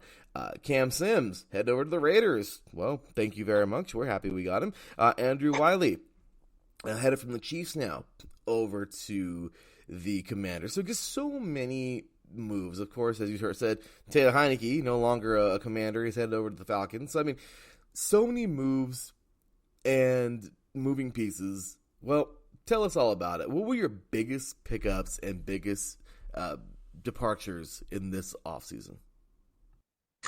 Well, so nobody who left really kind of hurt me from a fan perspective or from a roster building perspective, because we did a good job of fixing areas that needed to be fixed. I think our biggest exploits, I think our biggest transition in the totality of free agency with both pieces leaving and coming in was the offensive line. You know, last year, offensive line was not good. They dealt with injuries all season long. I think they even had, and I'm trying to remember if this number is correct, I think it was either the left guard or the left tackle spot due to injuries had 5 different starters over the course of the season. It was one of those spots, and I remember watching a game and seeing guys in positions where I'm like, who the heck is that? Like, why is this guy playing this spot this week? So it was definitely a group that needed to have some transition, that needed some upgrades, both through free agency and the draft. And I'm sure we'll get to the draft, so I won't talk too much about that. But you saw 3 veterans leave. In fact, the projected starting 3 interior players going into the season, Andrew Norwell, Chase Roulier, and Trey Turner, all gone now, and Nick Gates, Andrew Wiley in. So just a lot of transition, and there will be multiple new starters entering the season. But in terms of a major acquisition, if you look at those names, there wasn't really a guy who was like, oh man, this dude is going to like completely change his position group or massively upgrade the team. It was a lot more subtle, simpler moves that caused minor improvements at different parts of the roster. Well said. Yeah, you're right. None of these guys are going to be like, oh no, we lost him. No. And you know what I mean? And it's true. Not even the pickups are like it was this very, it's calm. You lost some guys where you can you replenished. I mean, it's kind of like, I don't know. I mean, I guess if you like cereal, you kind of, you lost 4 bags of a cereal that you kind of liked for 4 new bags of cereal that you kind of liked. I mean, Yeah, like, I mean, you mentioned Cam Sims going to the Raiders. Well, Cam Sims was at best our number 4 receivers, and the top 3 weren't going anywhere. So, you're not going to lose sleep over him. You mentioned Bobby McCain. Bobby McCain was like our number 6 defensive back. That's replaceable. That's not like oh my God. I wasn't sitting here going, oh my God, how are we going to replace Bobby McCain? The season's over. No. Yeah, man. Yeah, I totally get you, brother. So, well, now to talk about some guys that did pop out at you. Oh, my goodness. Here we go into the draft now. Mike, we've already talked about draft you and me a while back, earlier this year. You guys, of course, picking up, I mean, we had, and look, there's nothing personal, nothing like that. We just cracked up because Well, he's actually a really small guy, but Emmanuel Forbes, corner out of Mississippi State, he's pretty small, but he's a hell of an athlete. But yeah, you guys got a need there in corner with your first overall pick, pick number 16. Second round, you guys got Tavius Martin, which is pretty cool. This guy, another DB out of Illinois, he's actually a pretty solid guy. I like that you got him.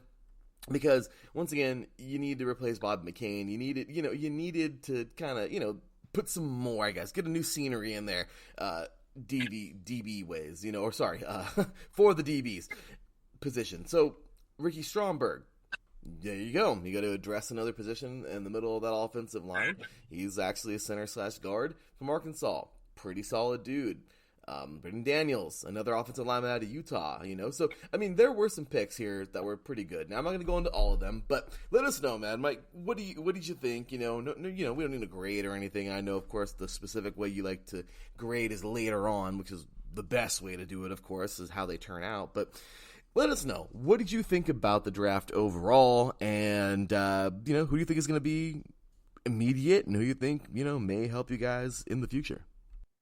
Well, I will give a little bit of leeway to Emmanuel Forbes because, as you remember, and as I said on my show as well, I was hypercritical of his weight, but he did report to training camp. I heard reports are that he came into camp weighing 177 as opposed to the 166 he came into at the combine. Hey. So I will back off of the criticism of that one. But I think you said the perfect word in your description. You said it about a couple different guys, and the word was solid. And that's what I thought about this draft. This was a solid draft.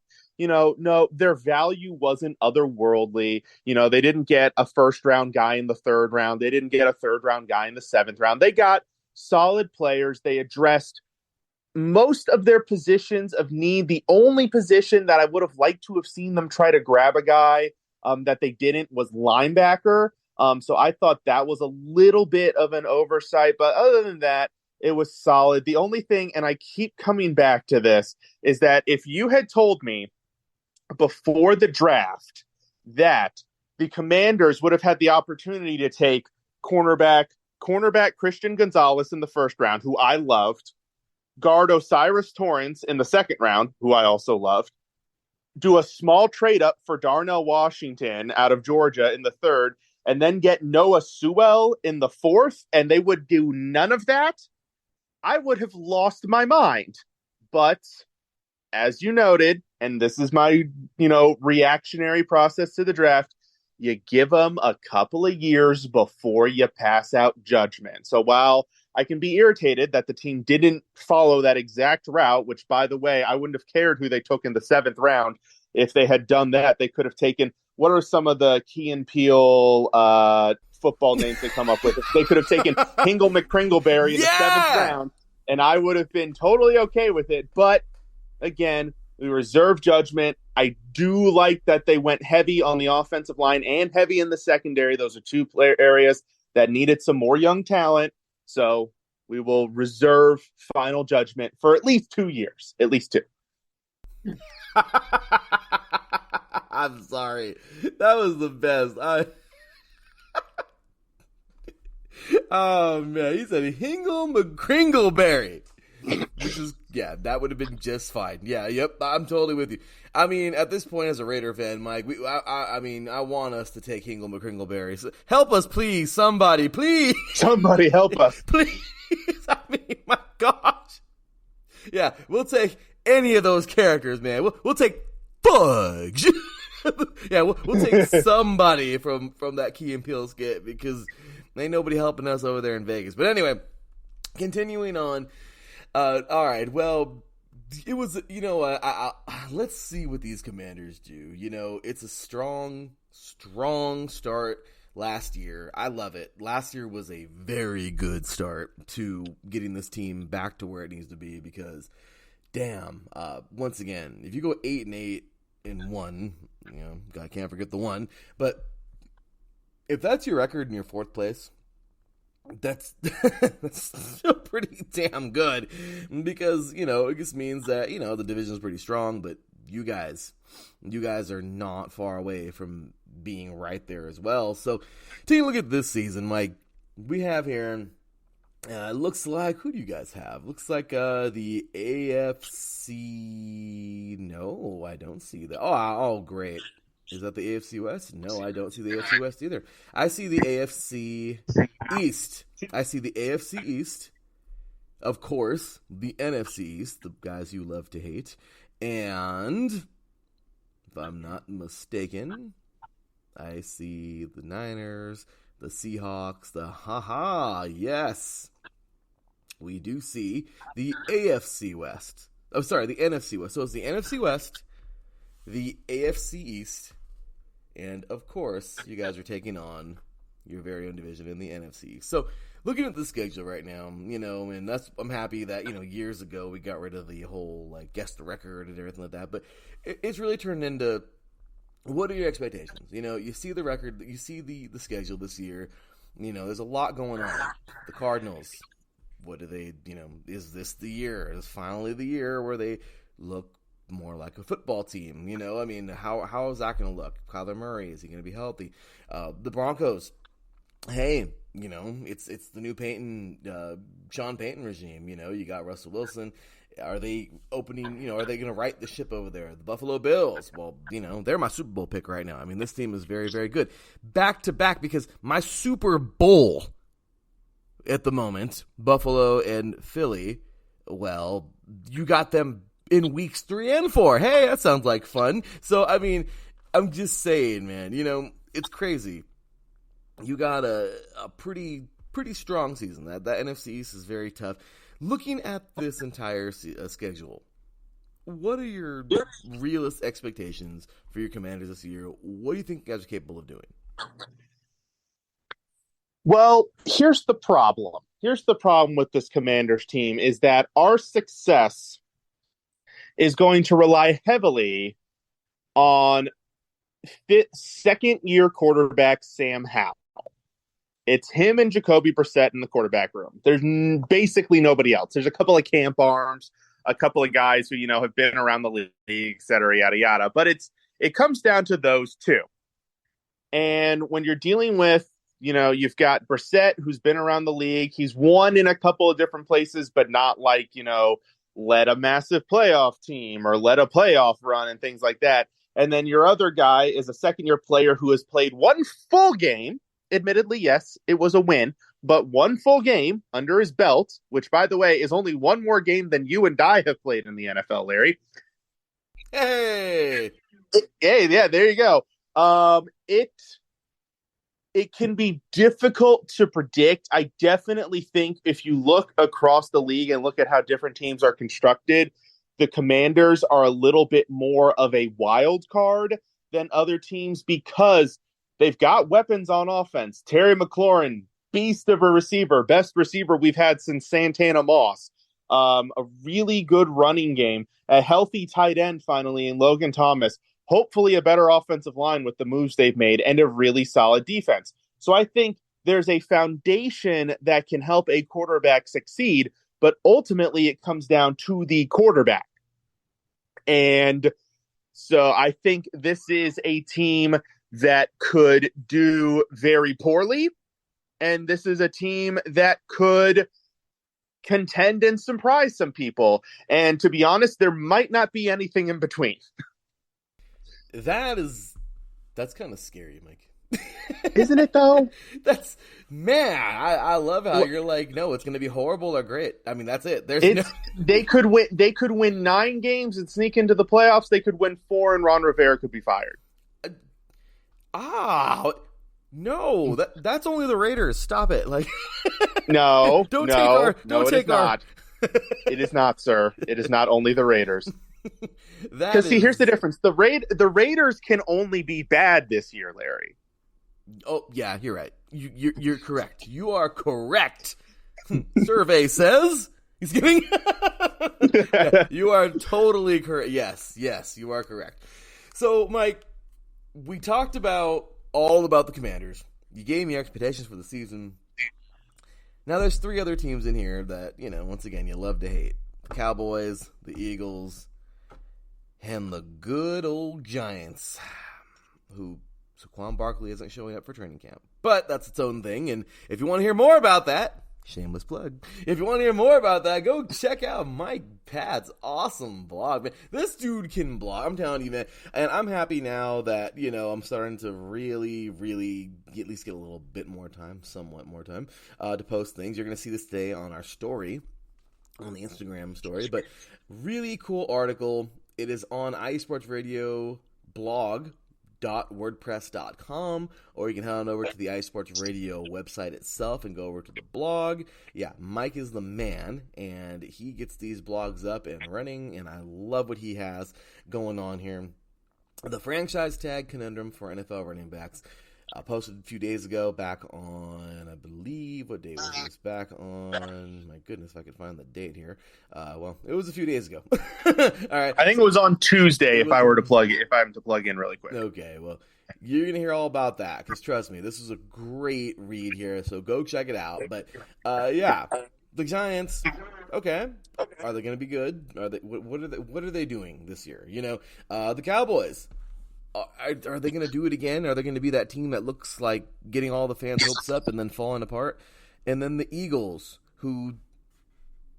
they're the Eagles. The Eagles are the Eagles are, here you go. So the Commanders, the Giants, and the Cowboys are in the weight room. They're just 3 guys, and they're in the weight room, and they're putting up numbers, and they're like, yeah, like it's like Lou and Arnold, and like you got some pretty strong dudes in there, not like not them per se, but and then the one person then the Eagles walk in, but the Eagles isn't like a bodybuilder, it's Optimus Prime, and everyone's like, oh, I'm just saying, when you have the whole Georgia roster on your team, it's going to be hard to lose. But anyway, I'd love you to be kind of, throw some shade here. It's kind of tough to do that in this division, though. So, Mike Pat, as always, man, mean and nasty, nice and polite, good and respectful, a mixture of the two. However you want to do it, man. Let everybody know how you think those other 3 teams are going to do this year. And then, of course, sprinkle a little bit on top and tell us how you really feel about them. Totally up to you, but gotta have some fun and stick it to them. So, Mike, without further ado, stick it to them. Mm-hmm.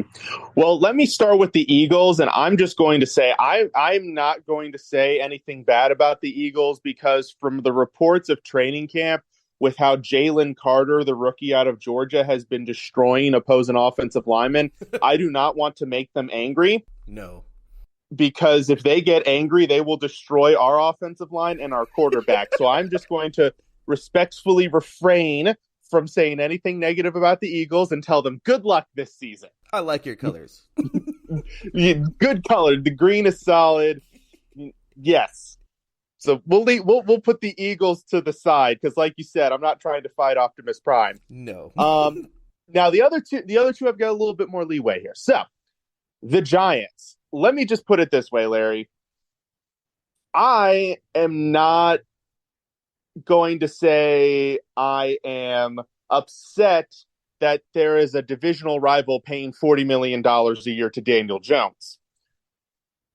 Good luck, winning multiple playoff games or even making it the playoffs this year with him as your quarterback and upset Saquon Barkley and receivers whose average height is shorter than me.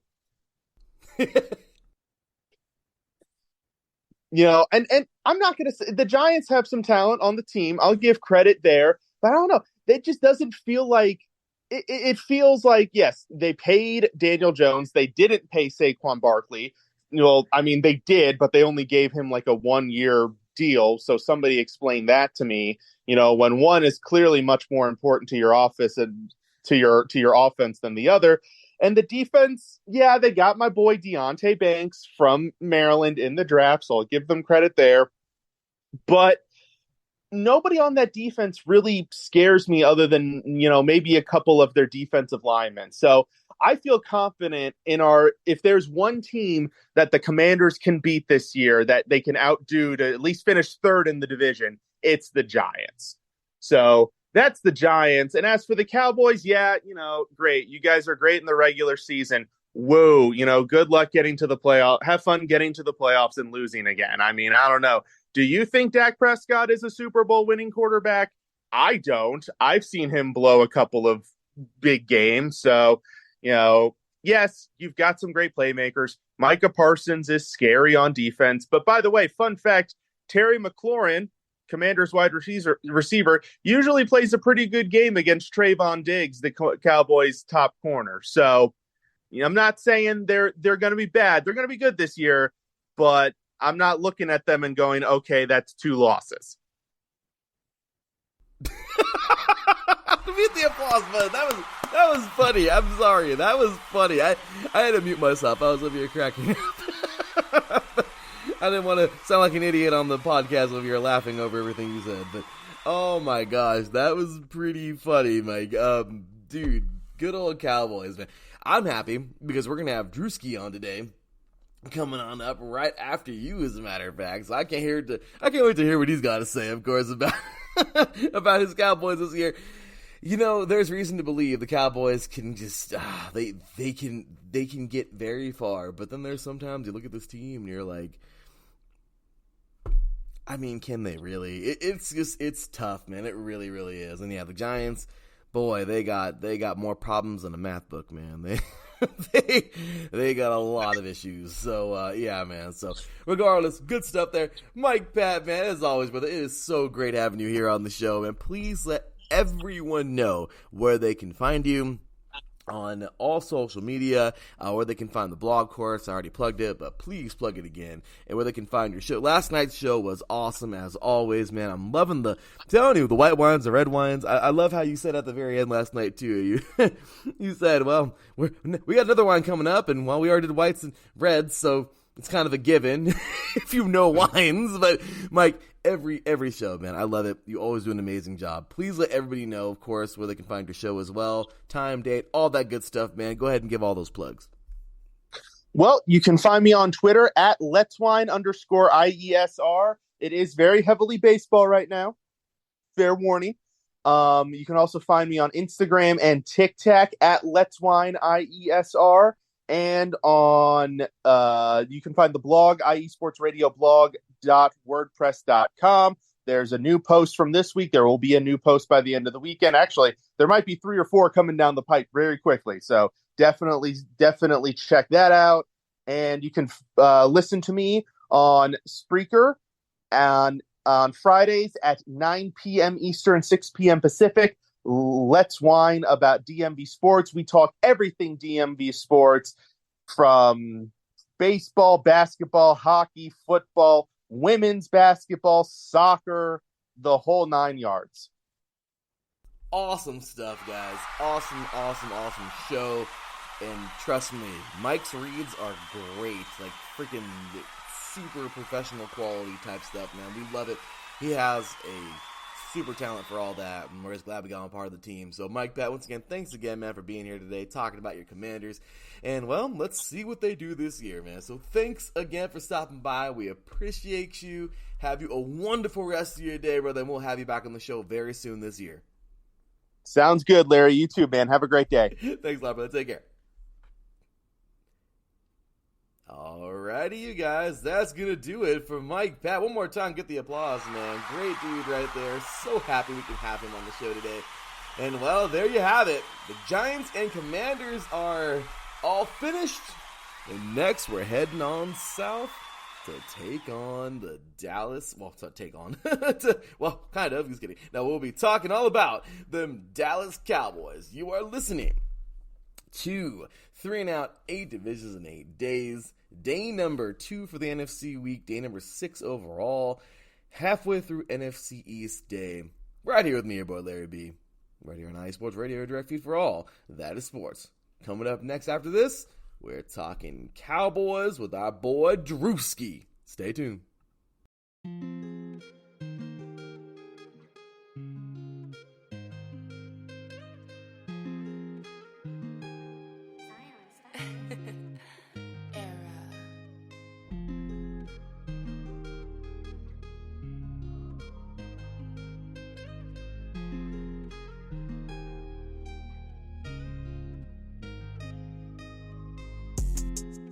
What's good, everyone? It's Drewski, the host of Heart of Texas Sports on IE Sports Radio, your direct feed for all that is sports. On this station, we cover everything in the Dallas-Fort Worth, Texas area. From we cover the Dallas Cowboys, the Dallas Stars, Dallas Mavericks, Dallas Wings, Texas Rangers, TCU, SMU, we cover it all right here every Wednesdays from 9 to 10 p.m. Central Time. Make sure you stay live with me on the Heart of Texas Sports on IE Sports Radio, your direct feed for all that is sports.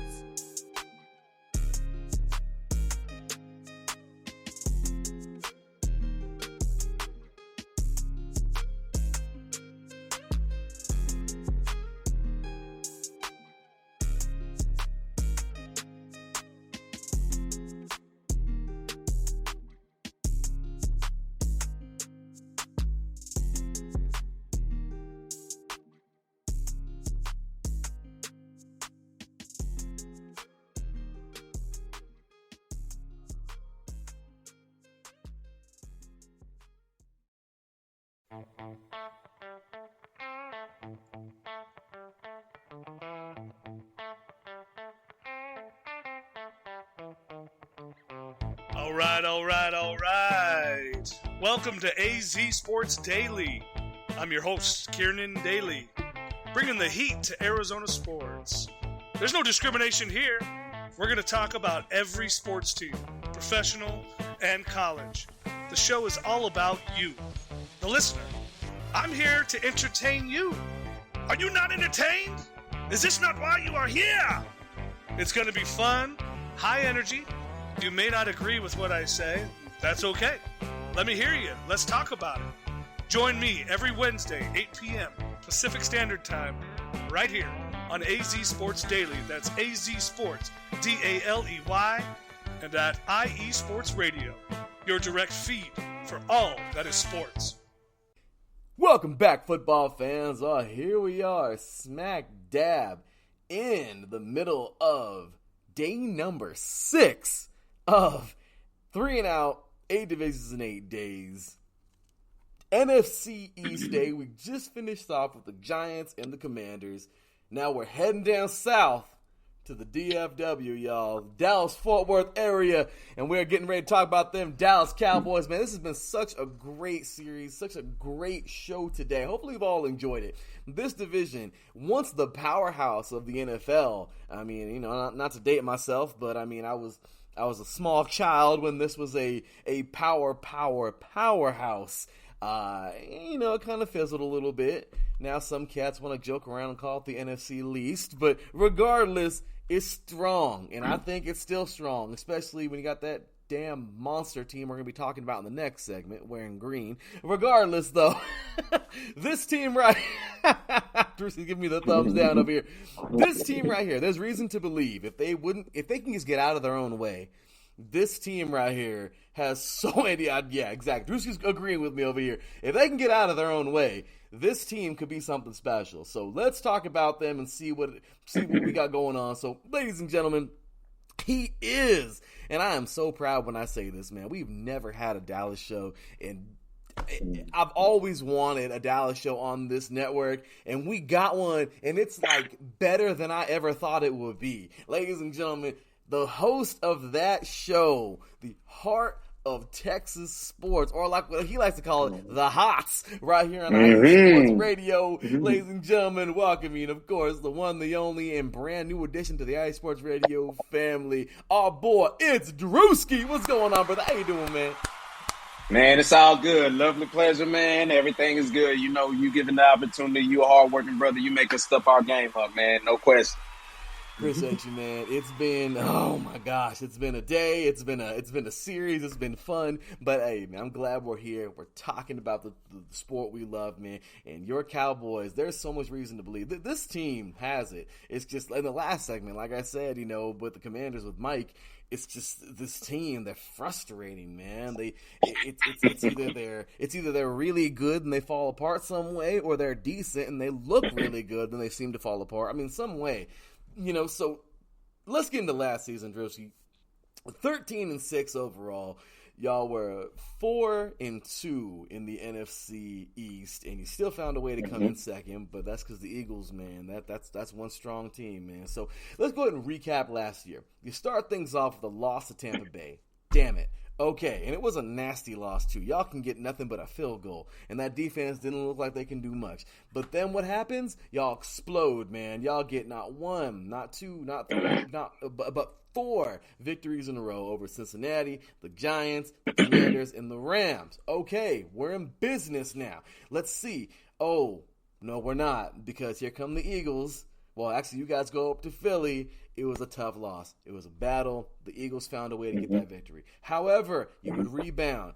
Detroit would come on to town, and you would take them out, and Chicago. 2 victories in a row, going into the bye week, feeling good. But then after the bye week, y'all head up over to McCarthy's old team, the Green Bay Packers, and it just wasn't there that day. Y'all didn't have that next gear. You ended up in an overtime game and unfortunately fell short 31-28. After that, though, the Cowboys were like, okay, can we stop this nonsense? Someone in that locker room got pissed off and said, we need to stop this, man. And what happened? Well, y'all went and put a 40 burger up on Minnesota. Okay, y'all done smacked around the Giants. It wasn't a smack around, but y'all beat the Giants. Y'all done took out the Colts, and that was just cruel and unusual. but 54 points, man. I mean, y'all put up a 50 burger on Indianapolis.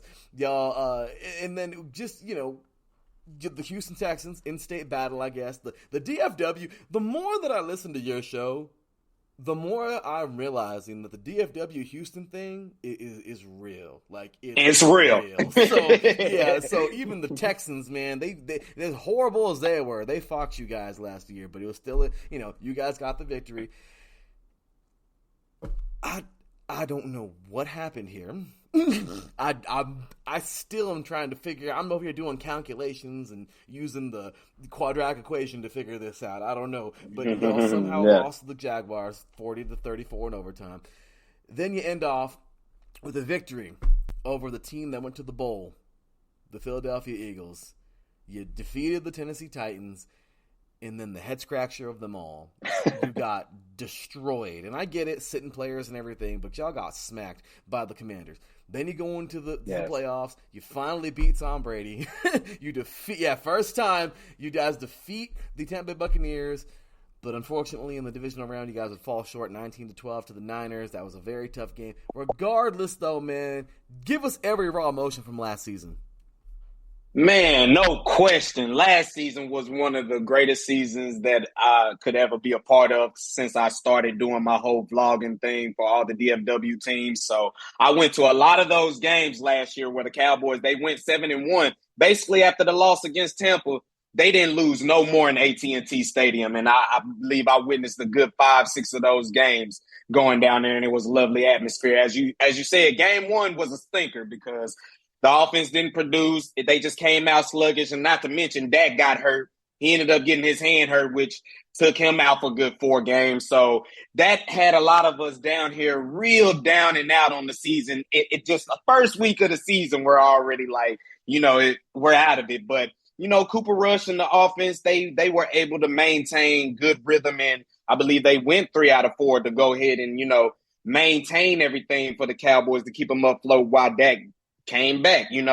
Cooper Rush did lose against the Eagles. I've been going back and forth with Eagles fans on my YouTube where when they came down to Dallas, they made the assumption we didn't have Jalen Hurts. Well, we didn't have Dak neither. So they did beat us without Dak in that first trip. So that's a wash right there.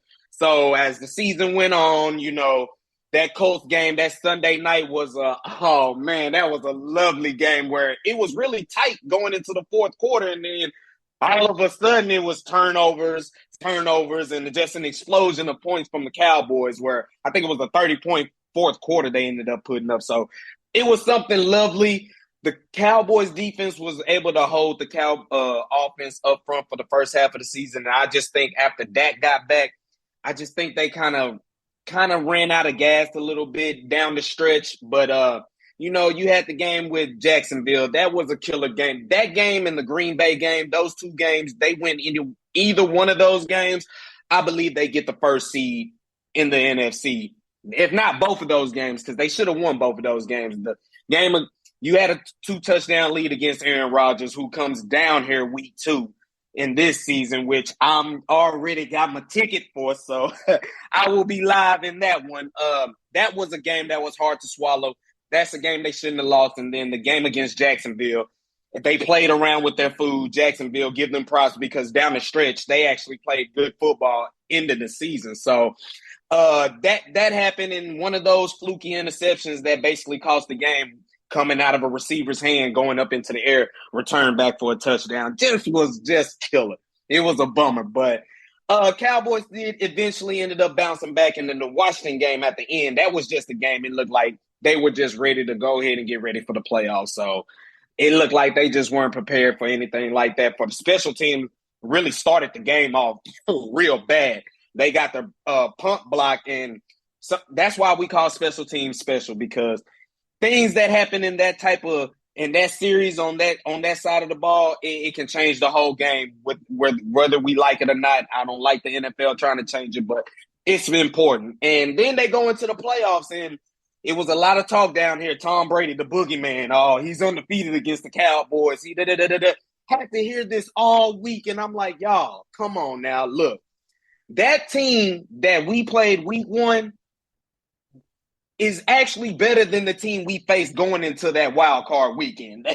That team was better, had a more chance. But the team that we played that we won in the wild card against Tampa, that was a bad football team. As you know, the NFC East was talked about as the least, but the NFC South was the worst of the worst. As you know, Tampa got in there with a struggling record. So I wasn't really nervous about that game at all. I knew we were a better football team, and I'm just glad Dak had one of his, if not his best performance ever that I've ever seen him have. I'm glad he was able to get that monkey off his back, but to lose 2 back-to-back against San Francisco in the divisional round is something that has to be addressed, and you can switch coaches, you can switch philosophies. But long as you got 4 back there, he's going to have to figure it out. And the NFL did us justice by giving the Cowboys this 23 season, the NFC West, where we'll be playing the Niners in Santa Clara Sunday night. So that will be a game that will be big time, hyped up. Is Foe going to be ready for the challenge? Because as I look as the season comes now, I got them at about 11-6, and this is more. They got the AFC East, they got the NFC West. If you're going to be an NFC title contending team, to me personally, you need to go at least 3 out of 4 against the NFC West, which you should beat the Seahawks, you should beat the Rams, and you should beat the Cardinals. Niners is a toss-up, so I see it that way. The NFC East, it's a funny division because no one has won it back-to-back since 2004, which were the Bird games. So is the Eagles going to win it again? A lot of people said the Cowboys is going to win it last year, then the Eagles won it. They say the Eagles might win it this year, but see, the Cowboys could win it. But the division is so funny where I believe I had a bold prediction. I'm still going to say the Cowboys going to go 4-2 again. They'll split. They'll split with the Eagles. They'll split with I think they'll split with New York. I got a bold prediction just saying New York will get us week 1 just because we are like in that state of transition on the offensive side. I think it'll be a low-scoring game, but it's something that the offense will probably be. It'll probably be like a recap of week 1 just because they're trying to still get their groove, and everybody's going to key in on CeeDee Lamb. And my biggest question mark I have for the Cowboys, are they really talking themselves into thinking Tony Pollard is going to be the guy to carry this load for the offense like that? Knowing that they have multiple backs, but Ronald Jones is back behind there. But I think they are sadly leading and thinking, if they're thinking that just Tony Pollard can be that guy. I still think they need to go out and get another stable back, whoever that could be, because we have seen that. I don't want to say Dak is not the guy, but Dak can't be that guy consistently. That's what his resume shows. And I'm a big Dak supporter. I'm going to ride with 4 all the way, but I'm going to have to call it what it is.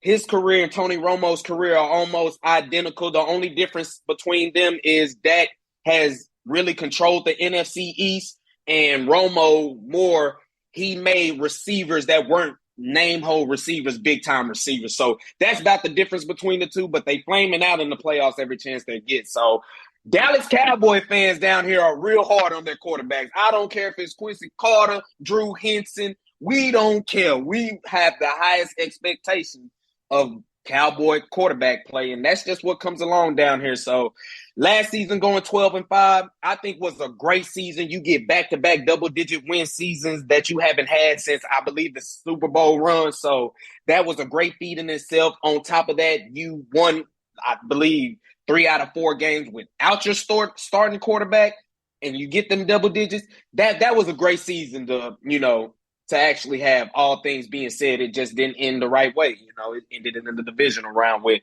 a stinker put up by the offense. But other than that, we are, Cowboy fans. That's why they don't like us, because every year it don't matter. We ready. We go win the Super Bowl. Now, I ain't going to go that far, but they got their chance. Can they get out of their way? It's going to be up to 4, and then can this defense just keep improving and being a dominant unit? Because everybody in the NFC East is going to have a good defense. So this is going to be probably low-scoring affairs when you see the NFC East teams play 6 times a year. So that's where I'm feeling at. I'm still confident in the Cowboys are going to get double-digit wins. That'll lead them into the playoffs, and let's see where the chips fall where they may. But I'm going to say Cowboys going to win this division. Yeah, I said that over the Bird game. I said we're going to sweep Washington, and we'll split with the Giants. That's how I'm going. The pause button I'm over here looking like Sanford and Son with my hand on my heart falling. Oh, no. Ladies and gentlemen, we don't even got to go through the segments. Drewski just did every segment, aside from the frequency in the draft. My goodness. Brother, that was amazing, man. Yeah, I mean, we can alter these segments, but man, my bad. Well, no, it is that's what we want. Like, I want that. That was fandom at its best. You can't get better than that.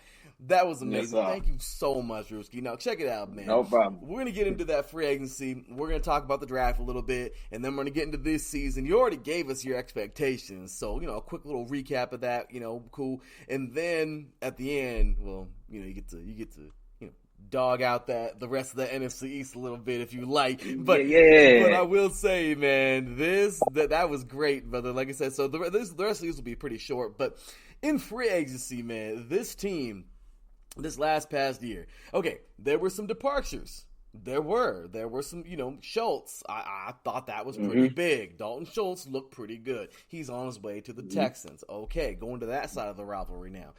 That was pretty crazy. We also saw guys, Browns headed on out to the Texans. You got Carlos Watkins heading over to the Cardinals, Mayer to the Broncos, Shepley to the Colts, McGovern to the Bills. Okay, we get all these different little, Avante Collins over to the Bears. But, man, y'all got some pickups, too. I mean, look, the elephant in the room, well, there's 2 in my opinion. There's 2. Brandon Cooks coming on over from the Texans is pretty damn big. Or that's that trade that happened. That's pretty big. Gilly. Y'all got Stephon Gilmore. Okay, that is huge, man. To see him wearing the helmet with a star on it, that's a little okay. Yeah, that star right there, exactly, man. This team, defense got a lot better. Okay, then of course, we got Ronald Jones now. I'm a SC guy. I'm a SoCal guy. So fight on USC. I'm happy to see him over there doing his thing with Pollard. That'd be cool. But man, that's pretty big. You guys got a long snapper from the Raiders, Trent Sieg. Cool, I believe that's how you say his name. But regardless, man, there were some big pickups, some big drops. Another guy from USC, also coming from the Falcons, Chuma Edoga, offensive tackle here. So I'm just saying, man, there were some big pickups, some big departures. Talk about your biggest pickups and departures for the Cowboys and what that's going to mean for you guys this year. Of course. I mean, Stephon Gilmore, man. Hey, that was something that was well off needed because we have lost confidence in Anthony Brown. I mean, and he's coming off an Achilles tear, so that's big to get a good veteran corner to come in like that. And then you got Jordan Lewis who he's coming off an injury. So, but Deron Bland stepping up gives you good confidence. And as we talked in the week, as the news broke, Diggs got that bag. He got that bag. So you sew him up. You got Curse. Wilson did. He's down. He done win in, the training camp. He even got a calf injuries. But you having Gilmore over there lets me know that you're going to have to try to attack the middle of our defense, which means that gives us at least an extra second to get to you from our pass rush standpoint. So if Sam Williams can keep coming along, him and Michael Parsons is just going to wreak havoc. But Brandon Cooks, I would say, is the unsung biggest catch because the Cowboys were trying to get him last year before they played the Texans. They were trying to get Brandon Cooks, but, Houston was looking for a little bit more, and the Cowboys just didn't want to budge and do that. So they just held firm, and then, as you see, they waited to the offseason and really got him for cheaper than they would have that they were trying to bargain for during the season last year. So I think that is a big sign pickup, and they're trying to pick up some kickers as well. And Lord knows we need some kicking help around these parts. We them boys, I don't know what they doing, but their legs ain't, getting it done right now. But we've been asking for free agency to be a good thing in the Stephen Jones is coming in to try to take over for Jerry. We've been asking, you got to spend this money. And I think he got gun shy one little time because I believe when Mike McCarthy became coach and we had Nolan Smith as defense coordinator, which that was a tremendous bust with. That was a worse hire. But, we signed Gerald McCoy. We had signed a lot of players, and none of them made it out of camp. So it was let's just go with what we have. And I think they kind of been sitting there should we do that? We done took that approach. But I think this year they can kind of see the window where, okay, the NFC, you got Tom Brady's gone, Drew Brees is gone. A lot of the top echelon quarterbacks, they're gone. So this is now your time to make, you actually drafted well. So the picks that you're getting, as you got Mozzie Smith, which I believe he's going to be a guy that's just, I need you for extra snaps to keep our linebackers fresh. So that is a big pickup. They went after offensive linemen just because Tyron Smith is my dog, but, he's the most unpredictable Cowboy on this team right now. So, I mean, he's real good when he's healthy, but is he ever healthy is the question. So, when he's out there and his everything is functioning, yes, you're going to get something solid. You're going to get an A+ performance from him. But his health concerns is just the main thing that's driving a lot of this insane. And then Zach Martin, he wants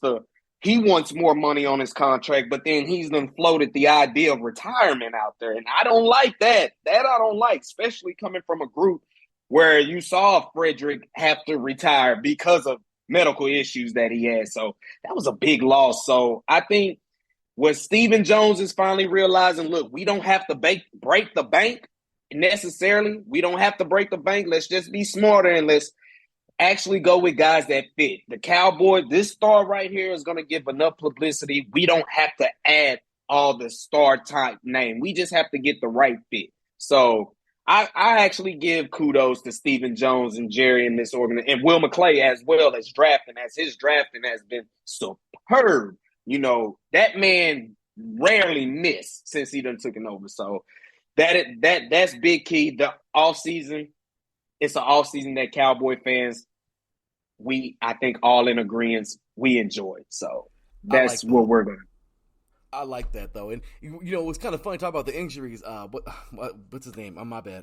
Who we talking about again with the injuries? Tyron Smith. Tyron Smith, that's right. Okay. I don't know how you know why? Because I think of Tyler Smith, the new one, because you got two. Yeah. Don't get me wrong. Look, man. Look. It's something I rarely even bring up on air. I said it a few times in the past, but I got a chance to play against Tyron Smith, man. The dude is as advertised, all right? In high school, I was a senior. He was a junior. The dude is long. He is lanky. It was a hell of a game. I fought the hell out of him. He is a very, very good player, man. And when I heard he was going to USC from Rancho Verde, which is right down the road over here, guys, in Moreno Valley, California. This dude, man, I was so happy because I was like, that to me, even in college, and trust me, even in playing, I played in, for major JUCO. I played in the NCAA, Division III. I'll tell you right now, man, till this day, Tyron Smith was, I mean, there's a couple close ones, but Tyron Smith was probably my absolute toughest game within all. And now I played some guys too who went on to other teams, but Smith, man, he's special. He's special. Yeah. I love him. I give him a big old hug after the game. The dude is a monster, and I think he is just every bit of, in it. But you're right, man. And I wanted to relate this, and that was something, short and sweet there. But what I wanted to really relate him to, it's kind of funny because you're a Texas, well, you're a Ranger. My boy and I were just talking, kind of funny, my boy Alex Gaines, who actually was Tyron's teammate in high school. They went, okay. Crazy. Him and I, though, we've been close forever, my boy Alex and I, because he's a big old Red Sox fan. Him and I talk all the time. We were just talking about the same exact thing with Mike Trout. When he's healthy, it is amazing. But recently, when is he healthy? And it hurts. It hurts because it's like, we need you right now, Mike. Like, I mean, so I'm just telling you, like, I can relate so much with that as a fan because it's true, man. Tyron Smith is true. There are a few like him. I really do. Yes. And this isn't just me being biased because, I wish I could have been cool with him and we could have been, in high school. I'm just saying, he's a really nice guy too. But at the end of the day, man, I want him to get a gold jacket, man. I think he deserves it. Everything. He has done so well on this team. But it's true, man. We're getting to that point, you know what I mean? Him and I, we're in our mid-30s now, and I get it. We're getting close, getting close to the mid-30s, and, well, these injuries aren't going away like they used to, so I understand, and it's rough. But you know what, man? Hopefully you get another couple, maybe 1-2 more years out of him, and I really think he could be, help get you guys somewhere, man. If you guys were to make it happen, okay, if you guys were to top Philly, I'll tell you right now, if you guys were to top Philly somehow, some way, I already said it last week, I'm taking Buffalo this year, because Buffalo, I don't know, there's just something special about Buffalo this year. But my NFC team is definitely going to be the Eagles. If you guys were to top them, there's no other choice I can take, man. And these Cowboys can get it done. And trust me, if the Cowboys were to get to the bowl, I'd be lying to you straight in the face right now, man, over this Zoom call to tell you that I wouldn't be somewhat pulling for the Cowboys too. Not just because of, it's cool to, just enjoy a good football game. But I want Tyron to get a ring, man. I really do. That's for the rest of the team too. But Tyron deserves it, man. This man has fought like hell. And like I said, man, he's just, I don't know. There's just something special about Tyron Smith. So anyway, man, throwing all that out there. But no, man, you guys got a hell of a squad. And, it's true. There's some pickups, some departures. But let's get into this draft, man. Because 26th overall pick, Maisie Smith, I don't know how to pronounce it, but he is a damn machine coming out of Michigan. I love what I see from this dude. Defensive lineman myself, man. He's got hands. He extends. He doesn't play close to people. He fights off. He clubs. He rips. He hits everybody. He uses those big old giant hands he's got. He puts welts on offensive linemen's arms, man. This dude can bull rush. He's fast as hell getting off his blocks. He recognizes things immediately. I don't know, man. To me, you guys got a major piece of that defense with picking him up this year. Second round, Luke Schoonmaker, tight end out of Michigan, his teammate. You guys lost Dalton Schultz. This could be the new Dalton Schultz, okay? Actually, he's the new Luke Schoonmaker. I mean, dude is a beast. Y'all picked up, let's see, who else did you guys pick? A third round, DeMarvion Overshawn. Dude is pretty solid, man. I think you know a thing or two about him. He played not too far from you over there in Texas, down in Austin. You know what I mean? So there were some good pickups. Vilami Fiocco, defensive end out of San Jose State. The guy went under the radar. He's up north from us here in California.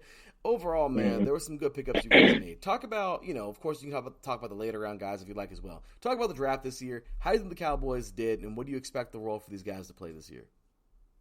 Yeah, I gave Cowboys as a draft grade. I actually gave them about a good C plus. Wanted to give it a B, but I wanted to see what the offseason would bring. But since their offseason correlates with their draft as well, I had to go ahead and just raise that up to a B plus now because they addressed some things in the offseason as well. But Mozzie Smith being coming out of Michigan, that pick was squarely for the games against Philadelphia and San Francisco. This is about getting more beef right up the middle, where to be more physical. So that pick right there, Will McClay and them, they had different ways that they could have went. I think they would have went Kincaid. I think it wasn't Kincaid, tight end from Iowa. I think that Buffalo snatched up and got before us. So I think they were looking at something like that, but to get Mozzie Smith, I think what they get is a bona fide player that gets more physicality, which we're only preparing that for really the Eagles and the Niners, because to me, those are the two offensive lines, dang showing the NFC East, that you can say are the best two offensive lines in the NFC that we can say. They're both physical. Their run games are all good.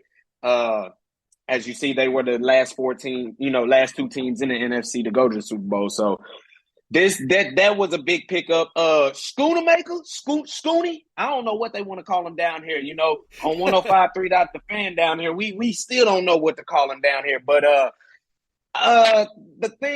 the Cowboys have had a rich history of tight ends. They really didn't have more tight ends at their disposal. They just don't use them all. So it wouldn't surprise me if Schoonemaker can come in and do his thing and really make things help, because they let go of Schultz because they had already two other tight ends that they like, which I like them too. So adding Schoonemaker means, okay, for a West Coast offense, will we see more and more of the two tight end sets? Can we get some more blocking tight ends for the edge? Then maybe I like that.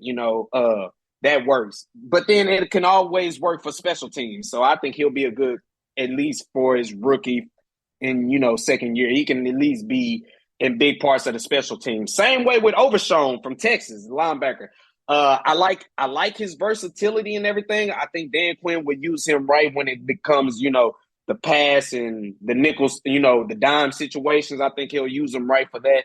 But I think he'll be also another special team key guy because the Cowboys special teams that was a real chip in their armor last year, more than interceptions and all that type stuff. Their special teams just wasn't very special. And my man Fahuko, man, I think he's gonna be the steal. I swear, I think he's gonna be the steal. I like his size. I like his motor. I think him being paired with Dan Quinn can move him anywhere in the defensive line. He's going to be that type of guy for DQ. So he can play on the edge. He'll probably put him in the inside. Whatever he got to do, big, long, strong, rangy guy. I like that. And another pickup that I liked was the guard, Sheem Richards from North Carolina. I liked him getting picked up because I still think they're having question marks what they want to. I think they look at him mostly as that guard center combination. But, Zach Martin he's starting to get later in his years. And I just don't think, they lost McGovern as well. So that type of piece, if he can come in, and he's a big body guy, so he's been able to play guard and tackle, so he might be able to move everywhere on the offensive line, just being a swing lineman. So I had to initially, before the offseason, I gave their draft a C plus. I think they hit more in two spots. If Richards and Fahuko can, Fahuko, if they can be anything, then yeah, you would give them an A. But with the offseason pickups that they got in there, I have to give them a B plus. So that's where I'm going to sit at with them for the draft. And I think that's good, man. It's where you're at. It's a good way to put them. I feel like right now the Cowboys you're right, man. Fahuko's a beast. This dude's good. So yes. I really like what you guys did this year. The Cowboys, it's safe to say, this team is ready to roll, man. So I love it. You already talked about earlier today. You already talked about your expectations for the Cowboys this year, what you think is going to happen, all that. No need to repeat that, man. You did a great job. I loved it. It was awesome. But there's one more segment. There's just one more segment, Broski. Just one more, man. And this segment's a little fun because, well, we had the Giants earlier. We had our Giants fan, you know. We had our Commanders fan already kind of weigh in on this. And, you know, coming on up after this, we're going to have our Eagles fan kind of, you know, weigh in as well. But it's your guys' turn right now in Cowboy Nation. So let's do this, man. This little segment we like to call Stick It To 'Em. And what is this segment? You kind of already stuck it to them a little bit, but you can elaborate a little bit. You know, don't get too crazy, but, you know, keep professional. Let's have some fun.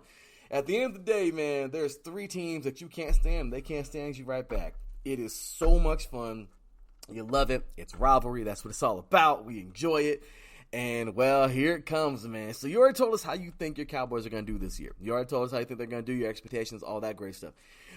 But how do you think the other 3 teams in the division are going to do this year? You can be nice and respectful. You can be mean and ugly. You can be in the middle somewhere, whatever you want to do. But let us know how you think those 3 teams are going to do this year. And it's okay to sprinkle a little bit on top and tell us how you really feel about those teams. Without further ado, Drewski, stick it to them. So as we going to stick it to the rest of the NFC East, you know, I want to start off by saying, how about them Cowboys? I know y'all hate to hear that. I know you hate to hear it. But as we're going to go with the NFC East, like I said, this division has been, you know, I'll start off respectful. This division has been bad for a long time, as in it's only been a 1-2 team race. But last year, I think, you know, this kind of went a little skewed because the NFC East had a favorable schedule, as we had the NFC North and we had the AFC South. So the Eagles and the Cowboys stacking wins, that was supposed to be, and you saw how the Giants ended up getting into the postseason. The schedule was really favorable for this division last year. So I will say that was good for all of us going into it.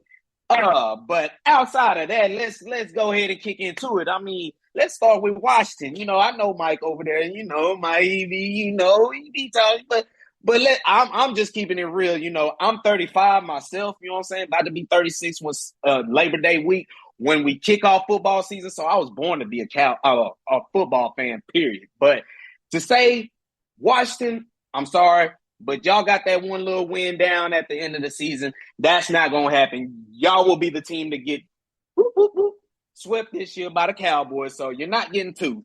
You're not getting 1. You're getting none. So I look for the Cowboys to go ahead and win 2 against Washington. The Giants, I'm actually feeling sympathy for these guys, you know, because they talk a lot of stuff about Dak, but Dak done whooped these dude 10 straight times, you know. 10, like you need a 10, you know, Earl fight tonight, you know, you need a 10 count. You need a 10 count right now. You know what I'm saying? But I think the Giants might just get 1. They might get us early. And the NFL has this thing of putting the Cowboys and the Giants week 1 Sunday night. I do not know why, but I'm tired of that game being the first game. But hey, it has to happen. Something got to break. Giants got to win sometime sooner or later. I figured they might just get Sunday night in their backyard, but that'll be it. We'll split with them, and we'll split with the Eagles. I'm dying to get some Eagles fans down here again because last year I was at that game, and it was crazy because Dak started off with that pick 6, but they were talking all that noise, and then all of a sudden, Cowboys just kept roaring back. It was one of those games where it was no smack talking back in between. Everybody's like, if I talk smack, they're going to come back and do something. That's really how the game was, and it ended in good fashion. But, you know, the Eagles, you're not winning back-to-back. That's just what that is. You're going to have to, you know, see us 2 times about it. So I say we'll split with them. We'll split with the Giants, but Washington getting swept up under there. And, you know, we'll probably see the Eagles in the playoffs, but they not winning the division because the Cowboys did. You know, Dak is 27-17 in this division. He done ran this division. So, you know, he don't get the division last year, but getting 12 wins, I think the NFC East should be nervous about that. For as bad as he played and they still won 12 games and he didn't play, man, y'all should be shaking in y'all cleats right now. Let that man cut them interceptions down about 7 to 9 interceptions right there, man. That'd be a 14-win team, man. Stop playing, man. Cowboys get their you-know-what up out there, you-know-what. You know, they'll be all right. We're going to go 4-2 in this division. I'm feeling generous to the Giants because they haven't beat us in a long time. And you already know what it is with the Eagles. You know, they don't like us. We don't like them. You know what I'm saying? The respect thing I can say about all these teams is they don't like us, but they always going to watch us. I don't really watch the Giants. I don't really watch the Eagles like that. I don't even really watch I don't watch none of them like that. But I know they watch us and they pay attention to us. So that's the beauty of it. You know, if tell me if I'm wrong. If I'm wrong, then, you know, please correct me. But, you know, this is the most valuable franchise for a reason, you know, and it starts because, but the more respect factor I will say, it starts because everybody in this division just do not like each other. So when they play, oh, it's something for real. Fan bases, cities, like, nah, it's for real. I mean, now, you know, let's just keep it all in sports, you know. That's the only part that I wish that could, you know, be changed and molded. But hey, you know, when you get full of alcohol and it's going back and forth, hey, sometimes you better just look out, keep your head on the swivel, and just make sure you ain't the one that, you know, gets rolled on. But Cowboys is rolling through this division. Let's not even fake the funk. Long as they just stay out of their way, this Cowboy division to win. But I see Philly coming right behind them in 2. I got the Giants at 3 and Washington at 4. That's how I'm rocking. And I'm sticking it to the NFC East like that. Boom, man. Drewski, that was one of the best ticket to him I think I've ever had in the last, like, my gosh, 8-9 years we've been doing this show. So that was amazing. Thank you so much, Drewski. That was a lot of fun, brother. I'm so glad you stuck around, man. I'm glad you were here. I know it's been a crazy day and everything, getting all those interviews done. But thank you so much, man. I appreciate you so much for your time. Thank you for that, man. What a way to stick it to them. What a way to talk about your team, brother. We thank you again just for being here. It has been so much fun, and definitely gonna have you back during the regular season. So much to talk about these Cowboys, brother. So, hey, man, let everybody know. Last but not least, let everybody know where they can find you. You have a super cool blog, man. You got the Heart of Sports, Heart of Texas Sports right here on IE Sports Radio. You got so much going down, man. Please let everybody know where they can find you. Yeah, man, you can find me on most of the social networks we do on Twitter, or better known as X, as my boy Dez Bryant would say. That's the only thing I can like about the new name. It's called X. I throw it up for Dez. But you can find me on Twitter. You know, you can find the sports show Heart of Texas at Heart of Texas IE, and you can find me individually on Twitter at Drewski Selfmade. You can follow me on Instagram at Drewski. You can find me on the threads at Drewski, and most importantly, you can follow my YouTube page where I basically vlog all the sporting events going from the Cowboys, Stars, Rangers, Wings. I'm trying to do TCU, SMU when they play down here each other for that skillet rivalry. So it's going to go all down. You can type in Yes Drewski, all one word, and then space it out with sports raps. And that's raps with a Z. You can find all the DFW sports up in there. As we talk about it, it's the eyes and flavor of DFW sports. And that's me. And I'm going to bring it to y'all that way and every time. That's how we go. Brother, I'm loving it, brother. Well, thanks again, man, for being here today. Make sure to check this, man, y'all. It's Drewski all over the place. He's just changing the sports culture over there in the DFW for the better. Just bringing all kinds of great things, great vibes. I'm loving it, man. So, I mean, not that it was bad before, but I'm going to say he's adding to it, shall I say. So, I'm loving it. Hey, thanks again, Drewski, for being here, man. We appreciate you, brother. Have you a great rest of your day, and trust me, we're going to have you back on the show very soon, man. Thanks again. Yes, sir. Good looking, Larry. Hey, Tom, brother. Take care. All right, now. All right, y'all. Once again, it's Drewski, man. This dude's a cool dude. What a way to beef that show. We have Mike. That was a great day, man. This has been a great show. So, with that said, oh, man, we are 3 teams in to the NFC East. And when we come back, well, we're going to get our 4th one talking about them Philadelphia Eagles with another one of our very own here on IE Sports Radio, our boy Bobby Cash from Philly Sports Talk on Tuesday evenings with Cash and Chris, of course, Chris Amos as well. But today we just get Bobby. Regardless, it was a lot of fun. So glad we could have Drewski on the show. And man, what an optimistic man about his team. So with that said, y'all, sit tight. And we're going to have us some fun in this next segment, just like this last one. You were listening to 3 and Out, 8 Divisions in 8 Days, NFC Week, day number 2, and overall, 8 Divisions in 8 Days, day number 6. We just finished up talking Cowboys, and when we come back, we're going to finish off the show talking Fly, Eagles, Fly. You're listening to 3 and Out, 8 Divisions in 8 Days with me, your boy Larry B. And, well, when we come back, we're talking Eagles after this. What up, Boston sports fans? This is Mikey Two Guns here, your host of Our Bleepin' City, airing every Wednesday night from 7 to 8 p.m. right here on IE Sports Radio, your direct feed for all that is sports. Please join me. We'll talk everything Boston sports, all the local teams, college teams.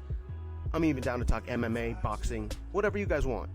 So join me every Wednesday night, 7 to 8 p.m. Chime in with your questions on the chat, tweet the show. We'll even have call-ins. I can't wait to hear from you guys. This is going to be a lot of fun.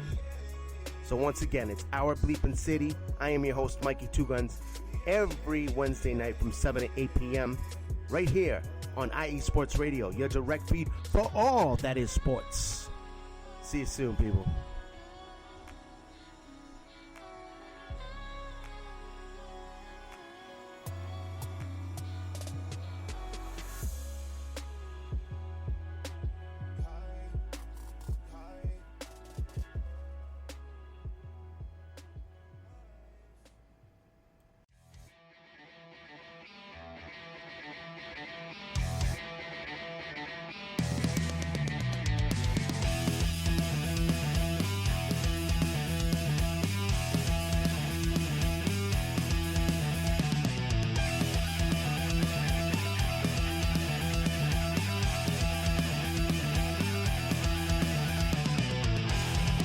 It's IE Sports Radio.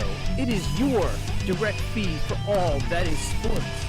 It is Philly Sports Talk with Cash and Chris every Tuesday night right here on IE Sports Radio, your direct feed for all that is sports. Philly Sports Talk with Cash and Chris is the most comprehensive view on Philadelphia sports exclusively right here on IE Sports Radio. You know what it is, your direct feed for all that is sports. Tuesday night, IE Sports Radio, Philly Sports Talk with Cash and Chris.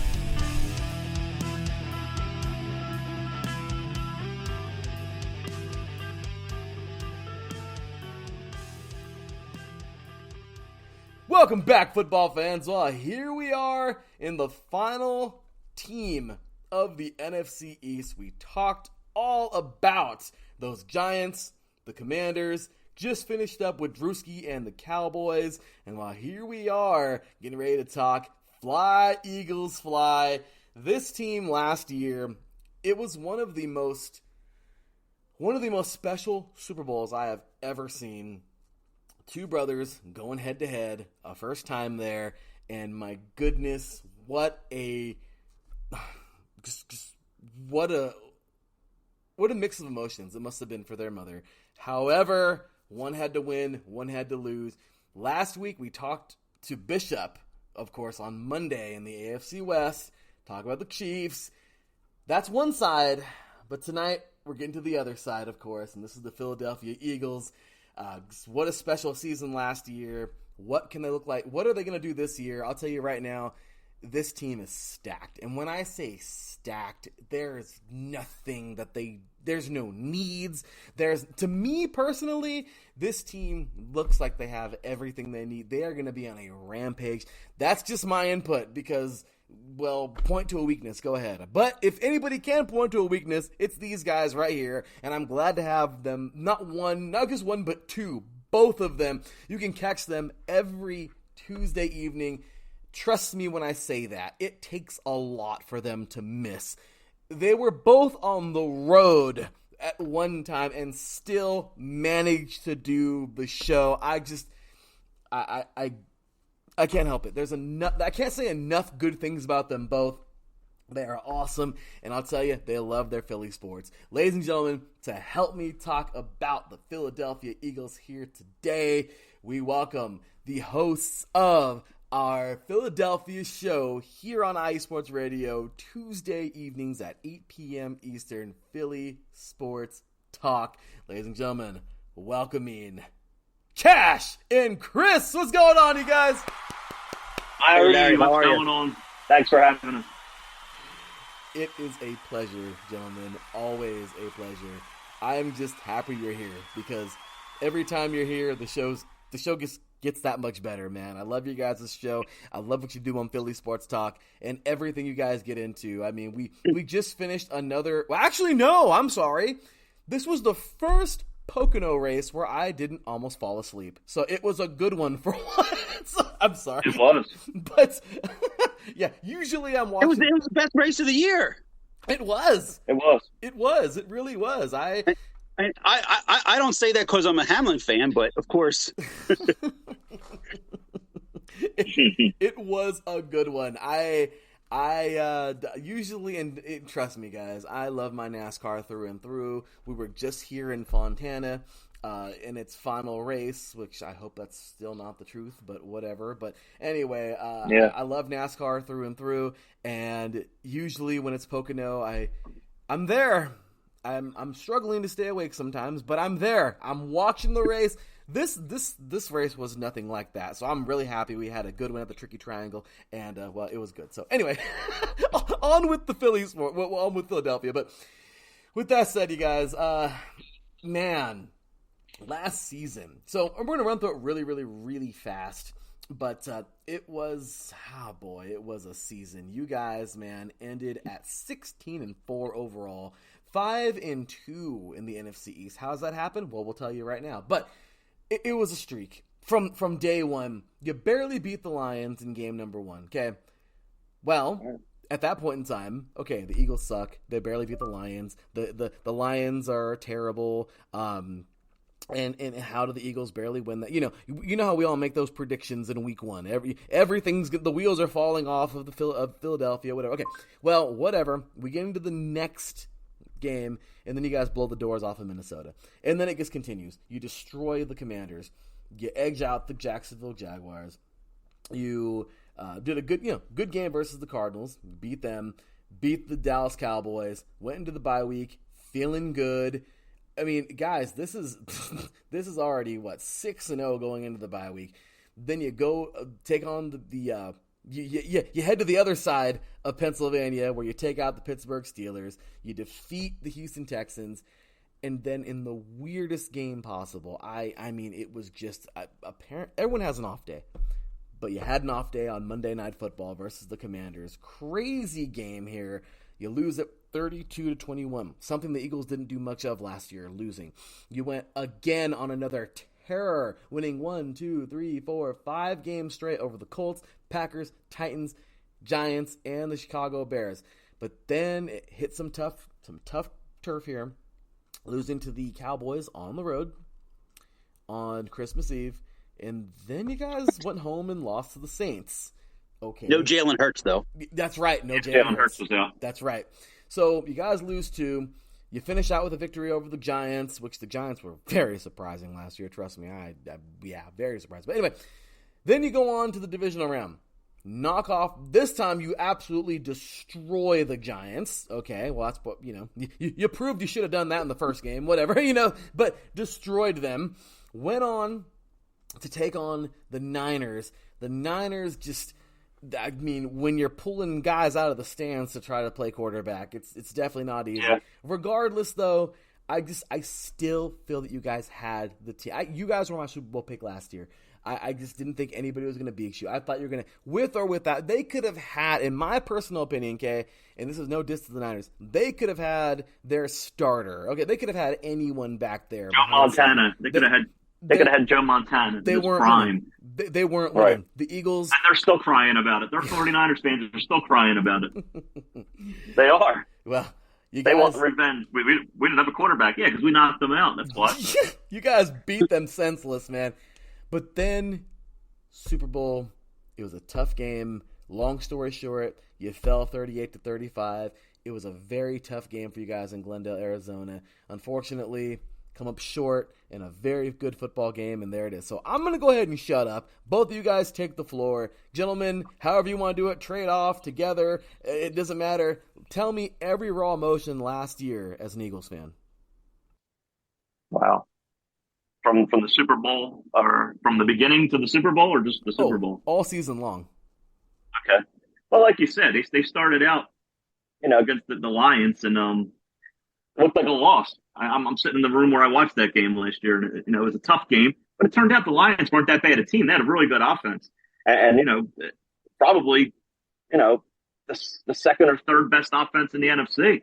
So that turned out to be a decent win. Then you beat Jacksonville, who also went to the playoffs and made some noise. That was also a big win. I mean, they were dominant, like you said, offensively, defensively, dominant from start to finish. We had the quarterback. Yeah, there was a lot of games where it was over at halftime. Right. There was games where we ran the ball in the second half just to run out the clock. I mean, the statistics were nothing like they could have been. I mean, we played full games. We would have probably set records last year with A.J. Brown and Vontae Smith. Instead, we were just running the ball up the middle. It was like two-minute offense in the third quarter. A lot of boring games. It was just and it was a situation where we sat there and watched the defense just lay back, like you said, just waiting for the clock to run out, and we're sitting there like, oh my goodness, this is getting frustrating watching our team go up and down the field. But then you got to look at the score and wait, we're up 20. And I will say this: I think I said it last year. There's a lot of bad teams in the NFL. There really is.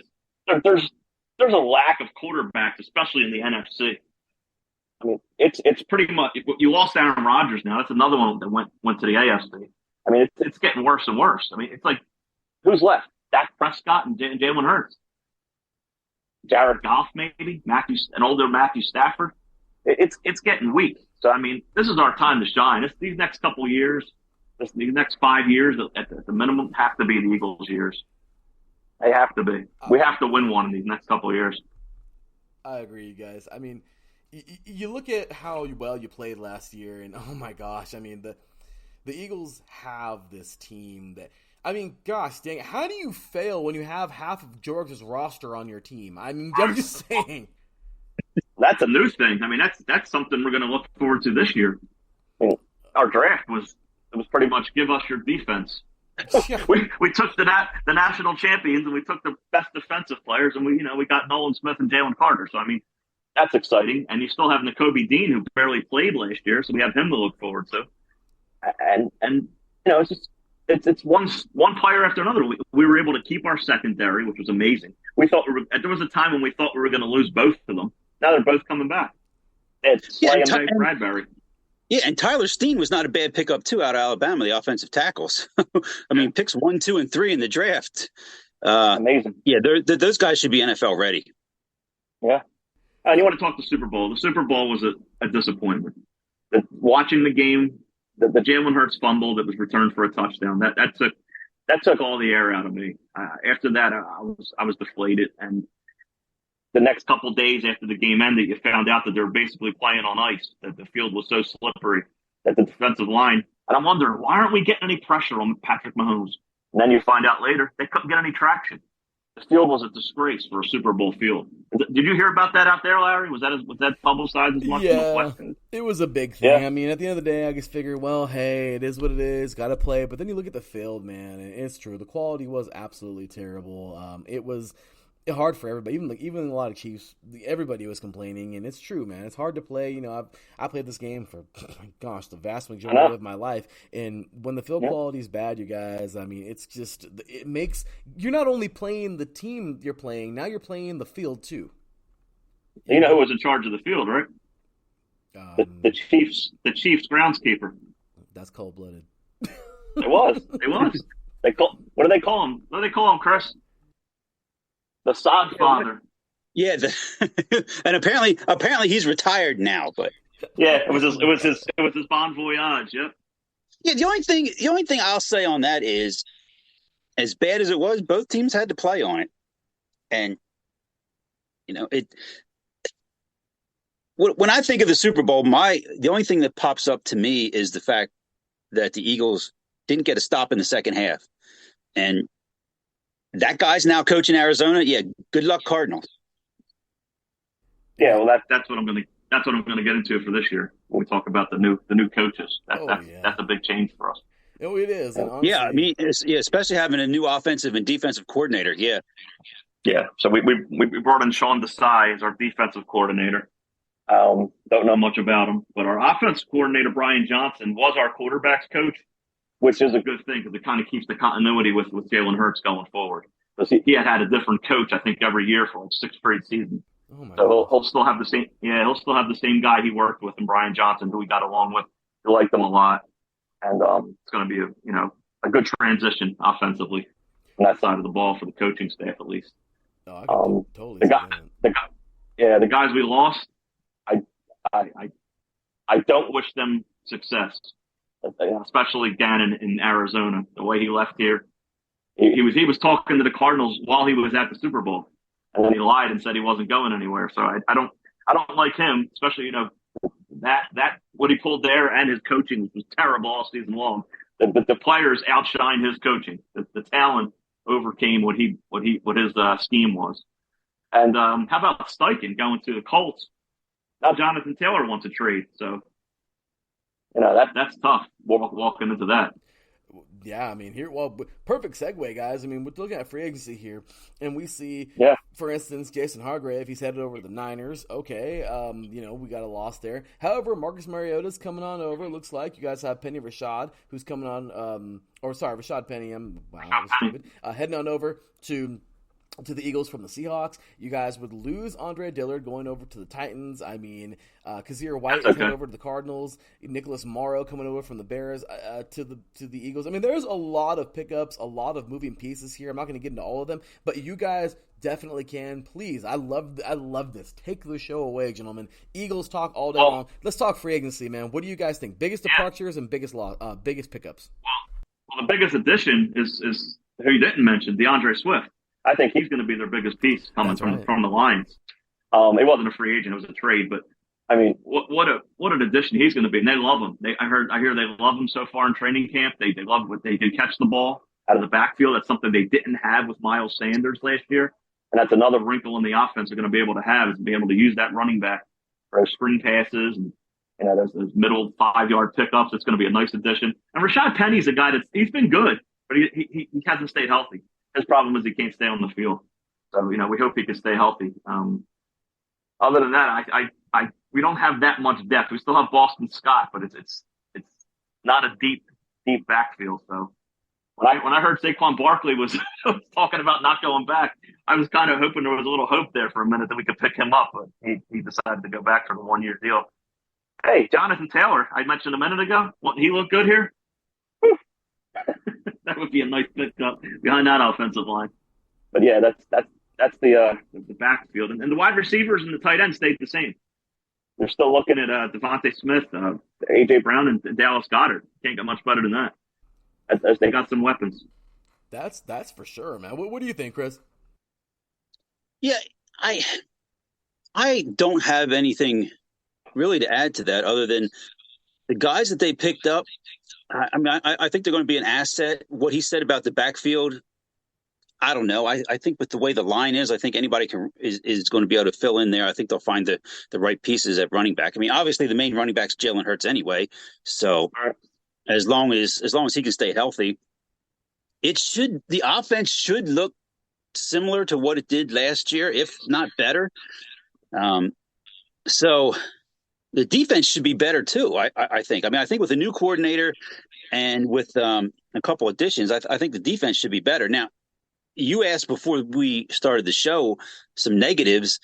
The only negative is teams that lose the Super Bowl usually don't make it back. They usually struggle. I mean, they even struggle sometimes to get back to the playoffs because of the way that the schedule is, losing coordinators and things like that. And I can't go on what the schedule is now. I don't know how good these other teams are going to be, who's going to be hurt when they play the Eagles, and what's going to go on even with the Eagles' health. So I'm just sitting here waiting for it to start. Yeah, it's tough. It's tough looking at this guy. Who knows? We can get to that. We talked about it on our show about that tough run they have with Buffalo and the 49ers and the Cowboys. Who knows? By the time we get there, Josh Allen could be out, Dak Prescott could be out, and they could be our big, blowout wins. You don't know. Like I always say, football is all about health. It's all about staying healthy, and that's the team that's usually going to go to the farthest. That was the Eagles last season.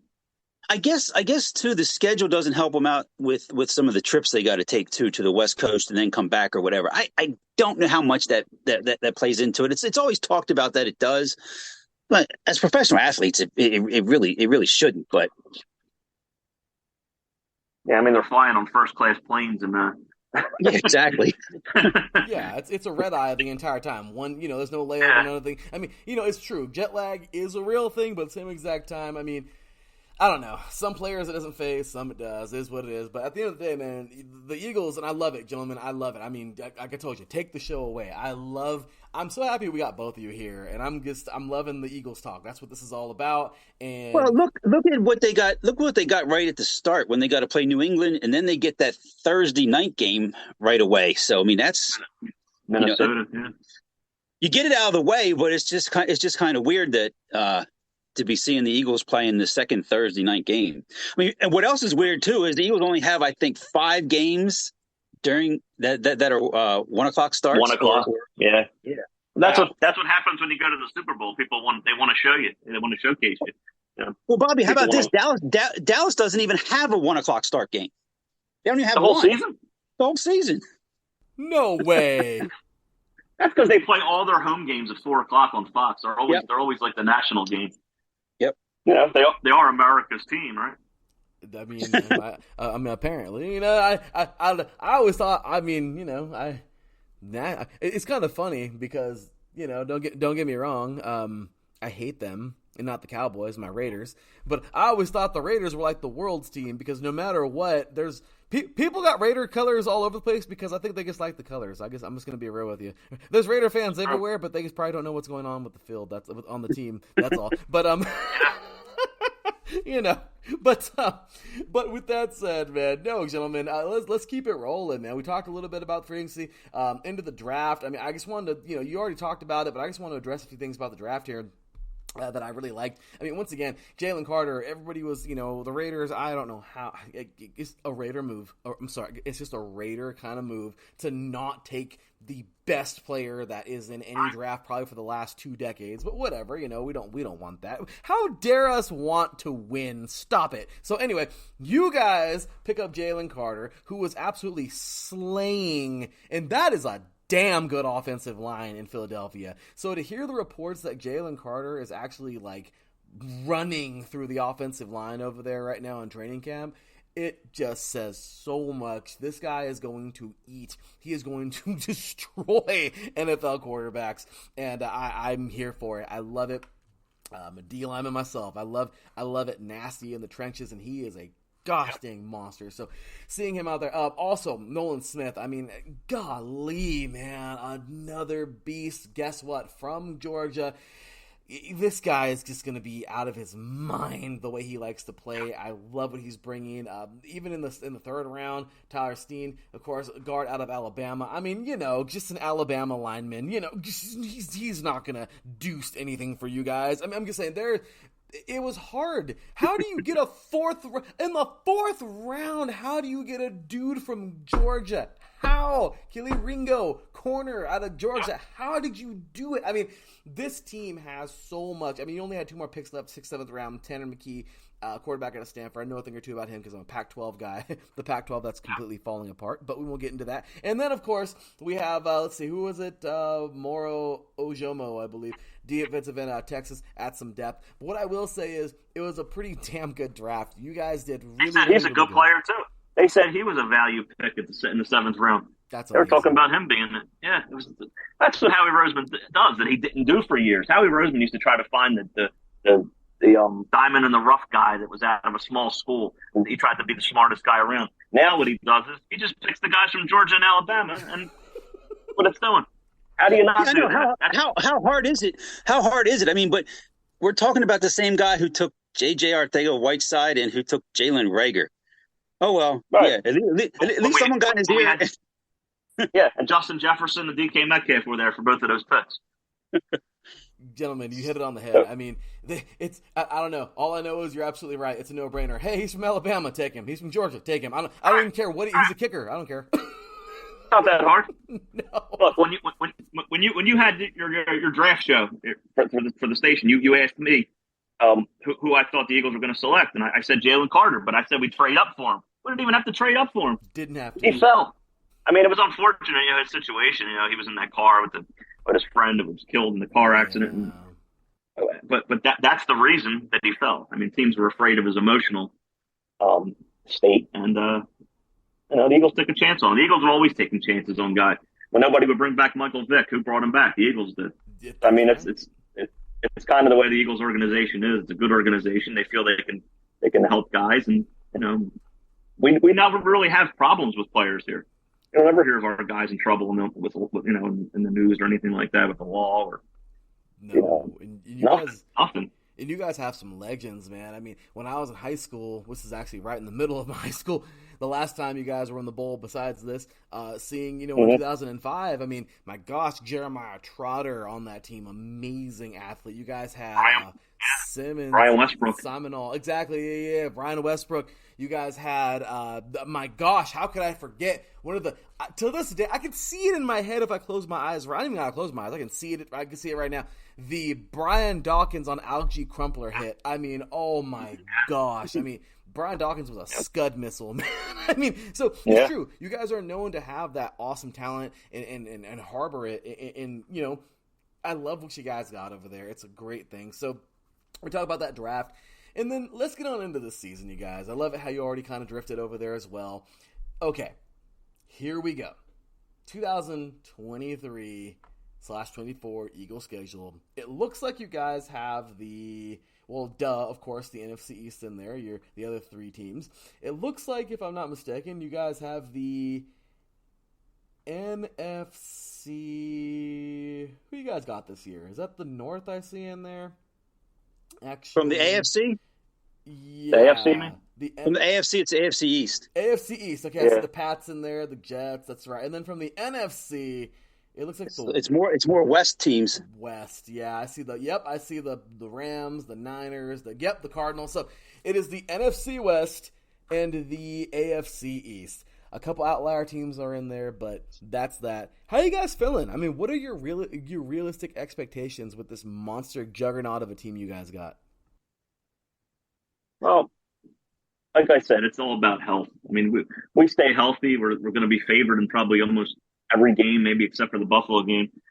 I mean, it's going to be another exciting year. I'm excited for it. I look forward to it, and I'm feeling good, of course. I mean, we're a talented team. We went through the players, and we even brought Mariota in, who's going to be an older version of Hurts. I mean, hopefully, if he gets hurt, we don't skip a beat. But yeah, I'm excited. We're just full of talent, and it's great. I mean, we're in a division where we should, I hope, would go 5-1 in the division games. Maybe we'll drop the one in Dallas, but we should handle the Giants and Commanders with no problem. That should be a 4-0. And the way it looks when you look at the schedule, and I said it's tougher, but it's kind of nice being fans of a team who you can almost guarantee 10 wins going into the season, and at things break the right way, you're looking at a 13-win team. So it just comes down to where they're positioned when the playoffs come, unless something drastic happens, of course. And just like Bobby said, there's no one in the NFC East that's. I know there's always that question mark with Dallas. How good are they going to be? But they're not close to the Eagles. It's all about staying healthy. No, I'll say it all day long. The name of the game is health. You're so right. Look at the Niners last year. But like I said, they could have had anybody back there. They weren't beating you guys. Regardless, it is so correct. I mean, this team right now, they're on a mission. There was a question I asked. I said I was going to ask you guys too, and I'm glad we still got some time. But gentlemen, last year, for Mother Kelsey, all right, for her, she had a tough deal, man. You got two sons, and they're playing against each other in one of the biggest games of their lives. They both have rings prior to this. They're both champions. The Kelsey brothers are, there's not many men made like that. These guys are like those old school dudes from 200 years ago who created the country, who are stronger than hell. And you know what I mean? The guys the blue collar dudes who went out and worked for 12 hours and didn't give a damn, went home. Real men. They're real men. Yeah, seriously, man. Like, these are the guys who... Larry, You want to know what was interesting though? If you went back to the Phillies and the Padres played in the NFC in the National League Championship Series, and there was the same situation, brothers on each team. That's right. Yeah. So it was a little bit like deja vu with that, but you're right. I mean that I guess given the fact that both players already had won Super Bowls, I guess the mom can just sit back and say, "Well, let's see what happens." I didn't think about that. That's great. You did. There is a repeat. It's crazy, but you're absolutely right. But the question is this is the craziest part. This is what goes to show you, and this is going to show you how awesome the Kelsey brothers really are. I don't know if you guys heard this. It was all over the place. I'm sure you did. I think you might even talk about it on your show. But this is something that stands out to me so much after that game. It wasn't the Lombardi. It wasn't anything. It was the mother going over to Jason first and consoling him, and he told her straight up, like, thank you for being here for me. I lost today. I appreciate you being here. You've always been by my side. But you need to go over to Travis and celebrate with him because he won today. You know, and it's just, it's crazy to hear that because you think about it and you're like, that's a man, you know, like he accepted it. It is what it is. They lost. It sucked. He hated it. It's going to hurt. You're going to go back to the locker room and a quiet locker room. It's going to hurt. It's not going to go away tomorrow or anything like that. It's going to suck. You put in all these guys right now have been training since the beginning of July. You bust your ass. You go out in training camp. You spend weeks away from the family. You know, I mean, not like entirely, but, you know, you live there. I mean, just the traveling, the everything. You put so much into this, and to get to that game and the final whistle blows and the confetti falls, but it's not for you.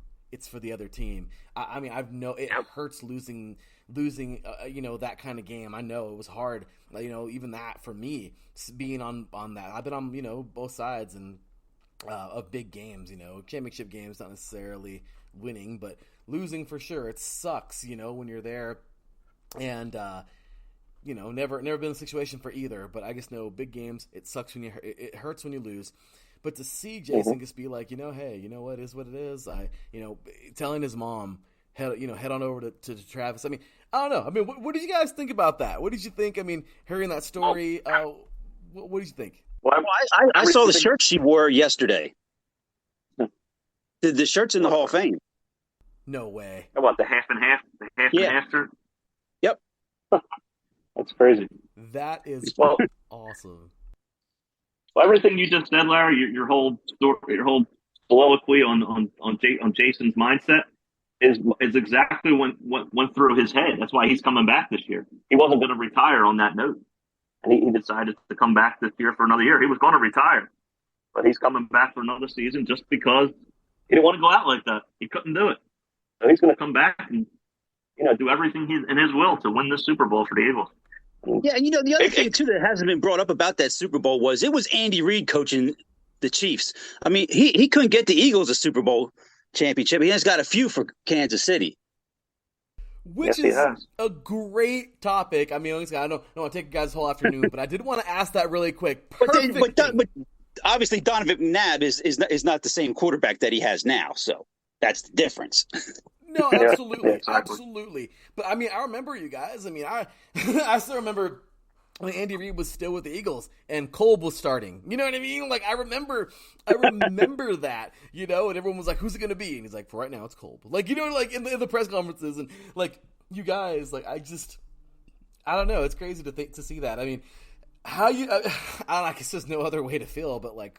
Forget you, like whatever. But yeah, he's over there now. He just won the Super Bowl against his former team he was with for such a long time. Almost won one with you guys. I mean, it's rough, but I mean, at the moment though, you guys look good, man. I mean, honestly, I don't know. Is there anything you change about this Eagles team right now?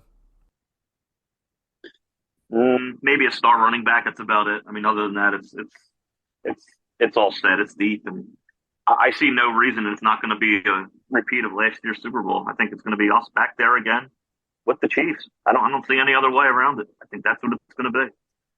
I don't like the ball boy they have. I think they should change him. Other than that, yeah. No, I mean I can't sit here and really think of much. Now, talk to us after game one. We'll probably have a list of things Oh, I'm sure. even if they beat the Patriots 52-0, we'll still have a list of things. That night, opening night's going to be Tom Brady's retirement ceremony. They're going to retire his number, and the Eagles play there in New England. Oh, that's messed up. That's not even funny. That's jacked up. Wow. Here you go, Tom Brady. Let's retire your number, and everyone here tonight. Yeah. Now here's a 52-0 beatdown. That's right. I watched the Patriots get their asses kicked. That's right. I was joking yesterday when the Eagles play the 49ers. Brady will be the quarterback for the Niners by that time because they're going to be needing one. Never know. It could be. Hey, come out of retirement. Hey, come here. It could happen. You know what was funny yesterday though, when I was walking up there to the Hall of Fame, and my sister, who is a huge football fan, she's a Cowboys fan unfortunately, but that's my mother's fault. She said she looked at me and she said, well, the Hall of Fame game this year is the Browns and the Jets. And I said, yeah, but Rodgers is on the Jets now. It's like, oh yeah. It's like it was almost like an afterthought now that he's on the Jets, and of course the Eagles do play the Jets. Oh my gosh, that is something. And the Eagles have never lost to the Jets. Never. History. I did not know that. That's crazy to hear. No way. Really quick, Chris, tell us real quick, man. I mean, I want to hear more about it on this coming Tuesday show, which is the show when it's live. It's going to be later on that night. But how was that Hall of Fame, man? You were telling us a little bit about it before we jumped on air. Yeah, it was interesting. There was so much to try to take in. I mean, you could go there and probably spend the whole day if you really wanted to. I mean, we spent a few hours there. You go into the one room where they have the busts of all the guys and everything, and when you walk up out on the outside wall, they have the picture of everybody who's getting in this year. And the only one that stood out to me was Ware from the Cowboys. I mean, obviously he played the last couple years in Denver and got the Super Bowl there, but it was just every time you went a different step, there was history right there. But the funniest thing that stood out to me was, and I had to remind myself of this, there was a section for the XFL. I'm like, oh, wait, this is the Pro Football Hall of Fame. It's not the NFL Football Hall of Fame. Wow. So that was that kind of threw me a little bit. But even when you go back behind where everything inside is, there's a huge parking lot where they have like a little carnival set up, and that's where they had the Madden. I don't know what you want to call it, the Madden Cruiser, I think he called it. And the guy who was sitting there and who let you go on to the cruiser and everything, he was informed from top to bottom. Anything you wanted to know about Madden, the cruiser, anything, that guy knew everything. And he was willing to talk, and he was a real interesting guy to talk to. I guess over his career, Madden had 6 of them, but this was the first one from 1987. So it was interesting to see all the old equipment from 87 in this cruiser. That's cool. Man, I'm excited to hear more about this thing coming up on Tuesday. There's probably all kinds of stuff you'll have to say. You probably can't everybody has got to tune in Tuesday at 8:00. IE Sports Radio, your direct feed for all of the sports. Philly Sports Talk with Cash and Chris. Don't miss it. Please don't. Trust me, you guys. This is a show that I will listen to an old episode that's not even relevant anymore because they're so entertaining. Like it's just fandom at its best. It's amazing how right we were, right? When you go back and listen to the past, how right we were about everything. Oh my gosh, yes. The episodes that hit me so hard, guys. Not this year. Not the Phillies. No. The Phillies went to the World Series. You guys, all of them. I mean, it's just the episodes that stand out to me the most are the ones right after, and Philly has just been through some crap, man. The Union lost in the championship. You have the Phillies who lost in the championship. You have the Eagles who lost the championship. You have the Stars even made it to the championship last year and lost. The Stars, didn't they win the first year? No, they made it to the championship the first year that the USFL came back, but they lost. They lost to Birmingham. That's right. That's terrible. Guys, I mean, just wow, man. I mean, it's been a roller coaster. And you guys, and it's funny, every single time you jump on, it's like, gosh, damn it. Like, I mean, every single time, but you're in it, you're here, you're not pouting, you're going to say what you feel about it, but you're like, yeah, gosh damn it. Like, I love the feeling. I'm telling you, it's a great show. It's the coffee shop or the barber shop kind of talk you just love to have. It's the best. It's just a gentleman's club here. I don't know. I mean, and hey, of course, ladies welcome. I'm just saying, it's just that kind of feel though, where it's like you can just enjoy it, have fun with it. It is, I don't know. I love this show. I'm always talking about it, and like I said, till this day. Goal.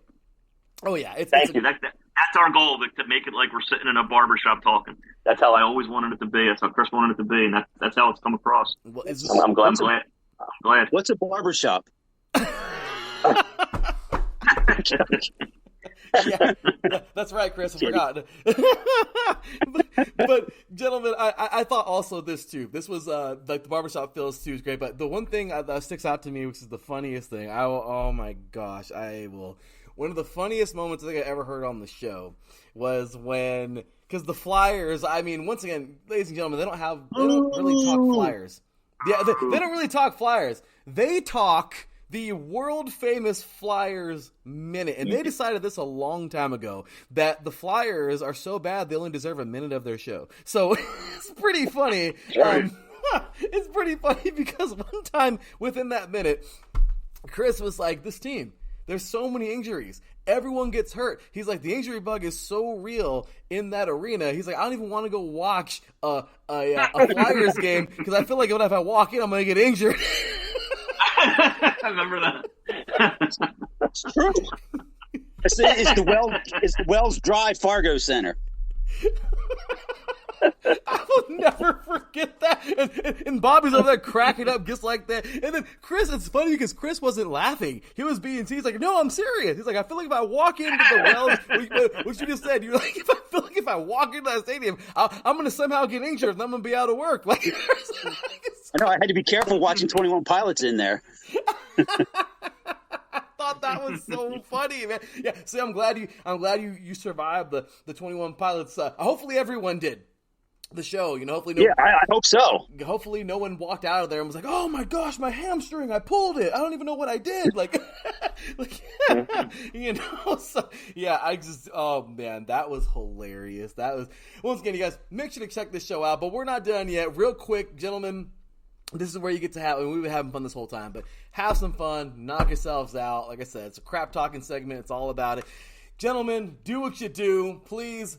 This is the Stick It To 'Em segment where you tell us how you think. You tell us how you think the Eagles are going to do this year. Tell us how you think the rest of the NFC East is going to do this year. Of course, that's the Cowboys, the Giants, and the Commanders. Tell us how you think they're going to do this year. And, of course, it's okay to sprinkle a little bit on top and tell us how you really feel about those three teams. So, without further ado, gentlemen, stick it to 'em. Hey, I'll start right now. The Commanders, look, I hope they lose every game, seeing how that fraud, who is the owner of the 76ers, is now the owner of the Commanders, Josh Harris. That guy is just about making money and not winning. That's disgusting to me. But I don't think that team has any chance. The Giants, we saw what the Giants were last year. They haven't really improved. I mean, Daniel Jones is not a guy who's going to take a team anywhere. Dallas is filling the role in the NFL that the Sixers fill in the NBA. They just want to get to a championship game, like the NFC championship game, not even win it all. And their hopes of getting the NFC championship game, they're not happening this year. I mean, hey, a healthy Eagles team, and hopefully we're talking about another Super Bowl. Yeah, I totally agree. Washington, their stadium is a dump. That place is a dump. You go to those games, water drips from above. It smells like sewage. It's disgusting. The team's sucked for 30 years now. They haven't been any good since the late 80s. Josh Harris, what are you doing? You could buy any guy. You could have bought another team. You bought that team. That's terrible. You don't even have a quarterback. The Giants, total joke. Daniel Jones is worth about $42,000, not $42 million. I can't believe they gave him that money. He stinks. Barkley, he should have just left.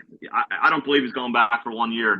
That's embarrassing to go back for 1 year. He should have just asked for his outright release and left the team. Even though they made the playoffs, they're not going anywhere. And Dallas, like Chris said, they're pretenders. They're just hoping to get to win a playoff game, let alone go to a championship game. Because I don't think, does Dak Prescott win a playoff game? in his career? Does he have a win? Yeah. He's won playoff games, but he's never gotten past the second round. Not going anywhere. Yeah, I mean, No. they have some talent, but they're Dallas. They're going to screw up in the end. Eagles are the class. Right now, we're the class of the division. Come and get us. Where's that applause button? No, absolutely, gentlemen, you couldn't have been more right. The Eagles are the class of the division. Spoiler alert. I mean, you already know who I'm picking to win this division this year. You guys are going to go far. You're going to go as far as you want to. The Eagles are, without a doubt, one of the best teams in the NFL, if not the best. I love what you got going over there. You drafted smart. They play incredibly out of their minds. I mean, this is just a special year, I believe, for the Eagles, and let's see what they do. So. And they're going to look good this year, too, because tomorrow on sale is the Kelly Green. So they're going to be wearing that, I think, twice this year, the Kelly Green throwback. So they're going to be looking good. That's right. I put that up on 3 and Out. I made sure to tag you guys in there, too. I love those unis all there. I think I was like, is that Randall Cunningham? Oh, no, it's not. I'm sorry. I didn't. Yeah, they're going to sell a lot of merchandise, man. Those colors are nice. Those are cool, man. I mean, I think we got an Eagles Pro store here in Lancaster, which is about 20 minutes from where I live.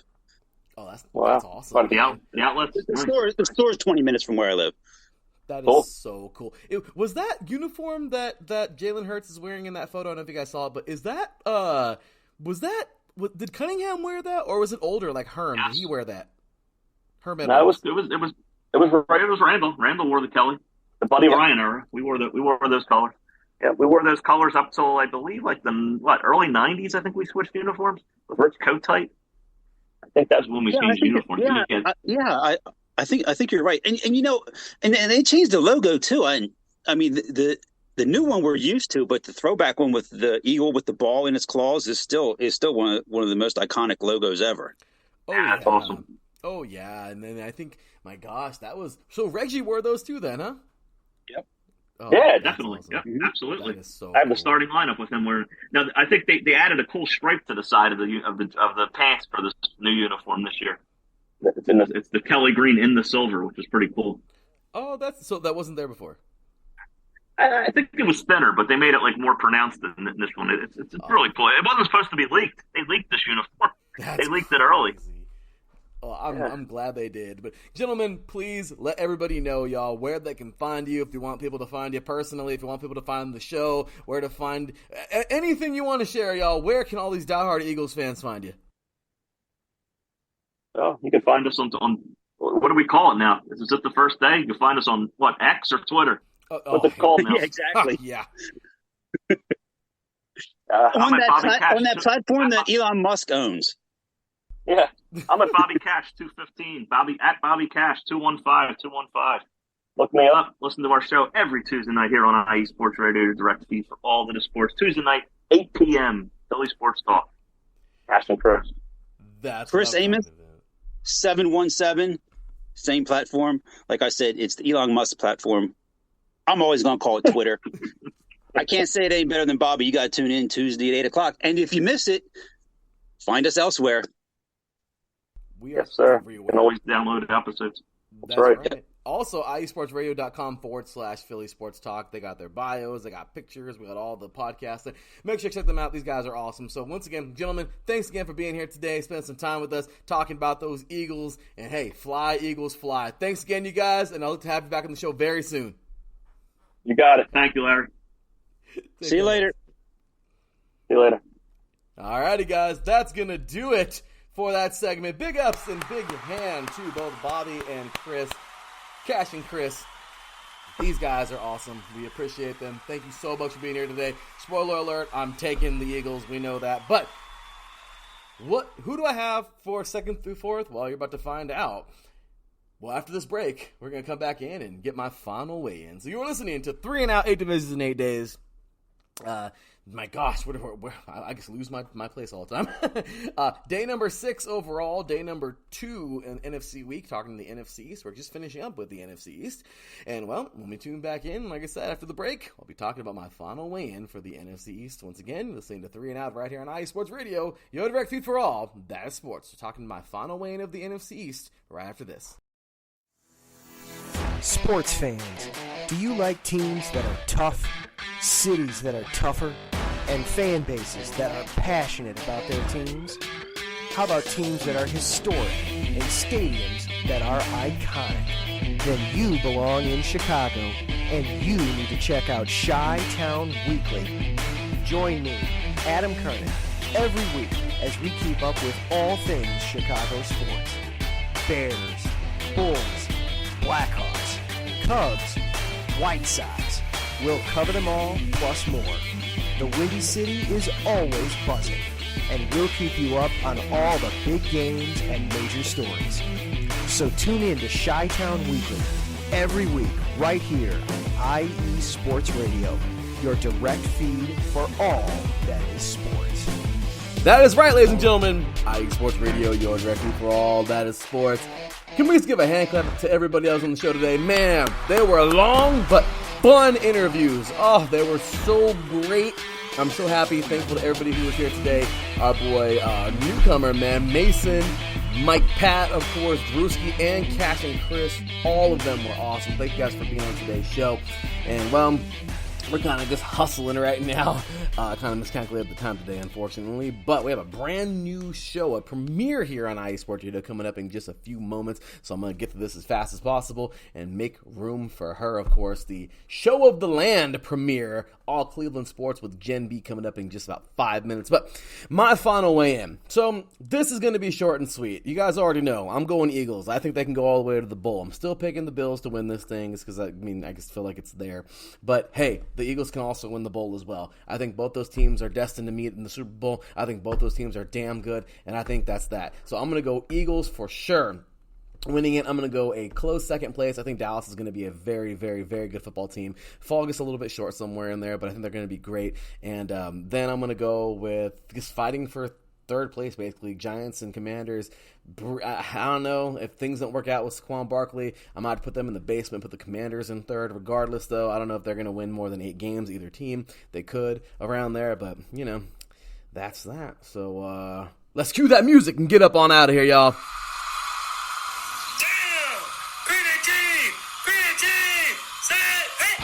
All right, y'all, so there's my final weigh in. Look, the Eagles, with half of Georgia's roster on their team, they're going to be damn good, okay? That's all there is to it. They are going to be the team to beat, and I don't think anybody's going to beat them. If anybody does, it'll be the Bills in the Super Bowl.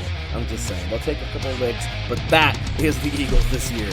The Dallas Cowboys, I really do think they can have a very high ceiling as well. They can compete with the Eagles, and I think they're going to beat them this year, but it would be crazy to see that. So, yeah, then I got, like I said, Giants and Commanders kind of fighting for third, 7-8 win teams. But, hey, they're getting better. Let's see how they are. So, anyway, guys, that is going to do it. Big ups to everybody, y'all. And, yeah, Terrence says here in the chat room, I give the Giants the edge due to Brian DeBoll, a.k.a. better coaching. Well, there it is. So let's see. I think that's a good idea, too. Well, we're going opposite. He's going to put the Commanders in the basement. I'm going to put the Giants in the basement, but probably just ever so slightly. So anyway, guys, that is going to do it. Thank you to everybody who tuned in today. We appreciate you all so very much. Thank you to all of our listeners in the chat room today. Taryn Bishop was up in here today. Just everybody, it's Drewski. Everybody, of course, being a part of the show. You can follow the show at 3 and Out, all spelled out. It's 3 and Out, IESR. You can follow me, your boy Larry, the THE_53 on X. Follow us all as a whole everywhere on IE Sports Radio, X, Instagram, Facebook, TikTok, all that good stuff. Head on over to the website, iesportsradio.com. Show us some love. Big ups to our sponsor, Planet Jerky. Show them some love, man. Great stuff. We'll order bag jerky, be entered for a chance to win either 4, let us know some tickets if you're in the Southern California area, or 4 free bags of jerky. Awesome stuff there. Order bag jerky. Follow Planet Jerky on Instagram. DM him. Let him know that you heard this ad here at iSports Radio. You're entered in the raffle. So it ends tomorrow. So head on over to iSportsRadio.com. Get that merch, y'all. Use promo code IESR Summer Sale 23. It ends this Saturday. Pick up your merchandise today. Hey, look sharp in some iSports Radio gear, and we appreciate you all. So, all right, guys, we are halfway through NFC week. Tomorrow, we got the NFC South. Oh, that's going to be a lot of fun. We're going to finish out with the NFC North on Thursday. We are rolling here on 3 and Out, 8 divisions in 8 days. You know how we do. With that said, you guys, that is that. Man, let the good times roll, right? Be ready. Gen B is coming up next with the premiere of the Show of the Land here on IE Sports Radio, covering all Cleveland sports. Show us some love. And, well, you guys, that is my time, and that is going to do it. Let me take a breath. Anyway, guys, that is it. Big ups to the man, our Lord and Savior, Jesus Christ, the man above. Without him, nothing is possible. And, of course, without all of you guys out there, IE Sports Radio is not possible. We appreciate you all. And that is my time, you guys. I'll see y'all tomorrow covering the NFC South. We'll see you then. Until then, take care. And as always, God bless.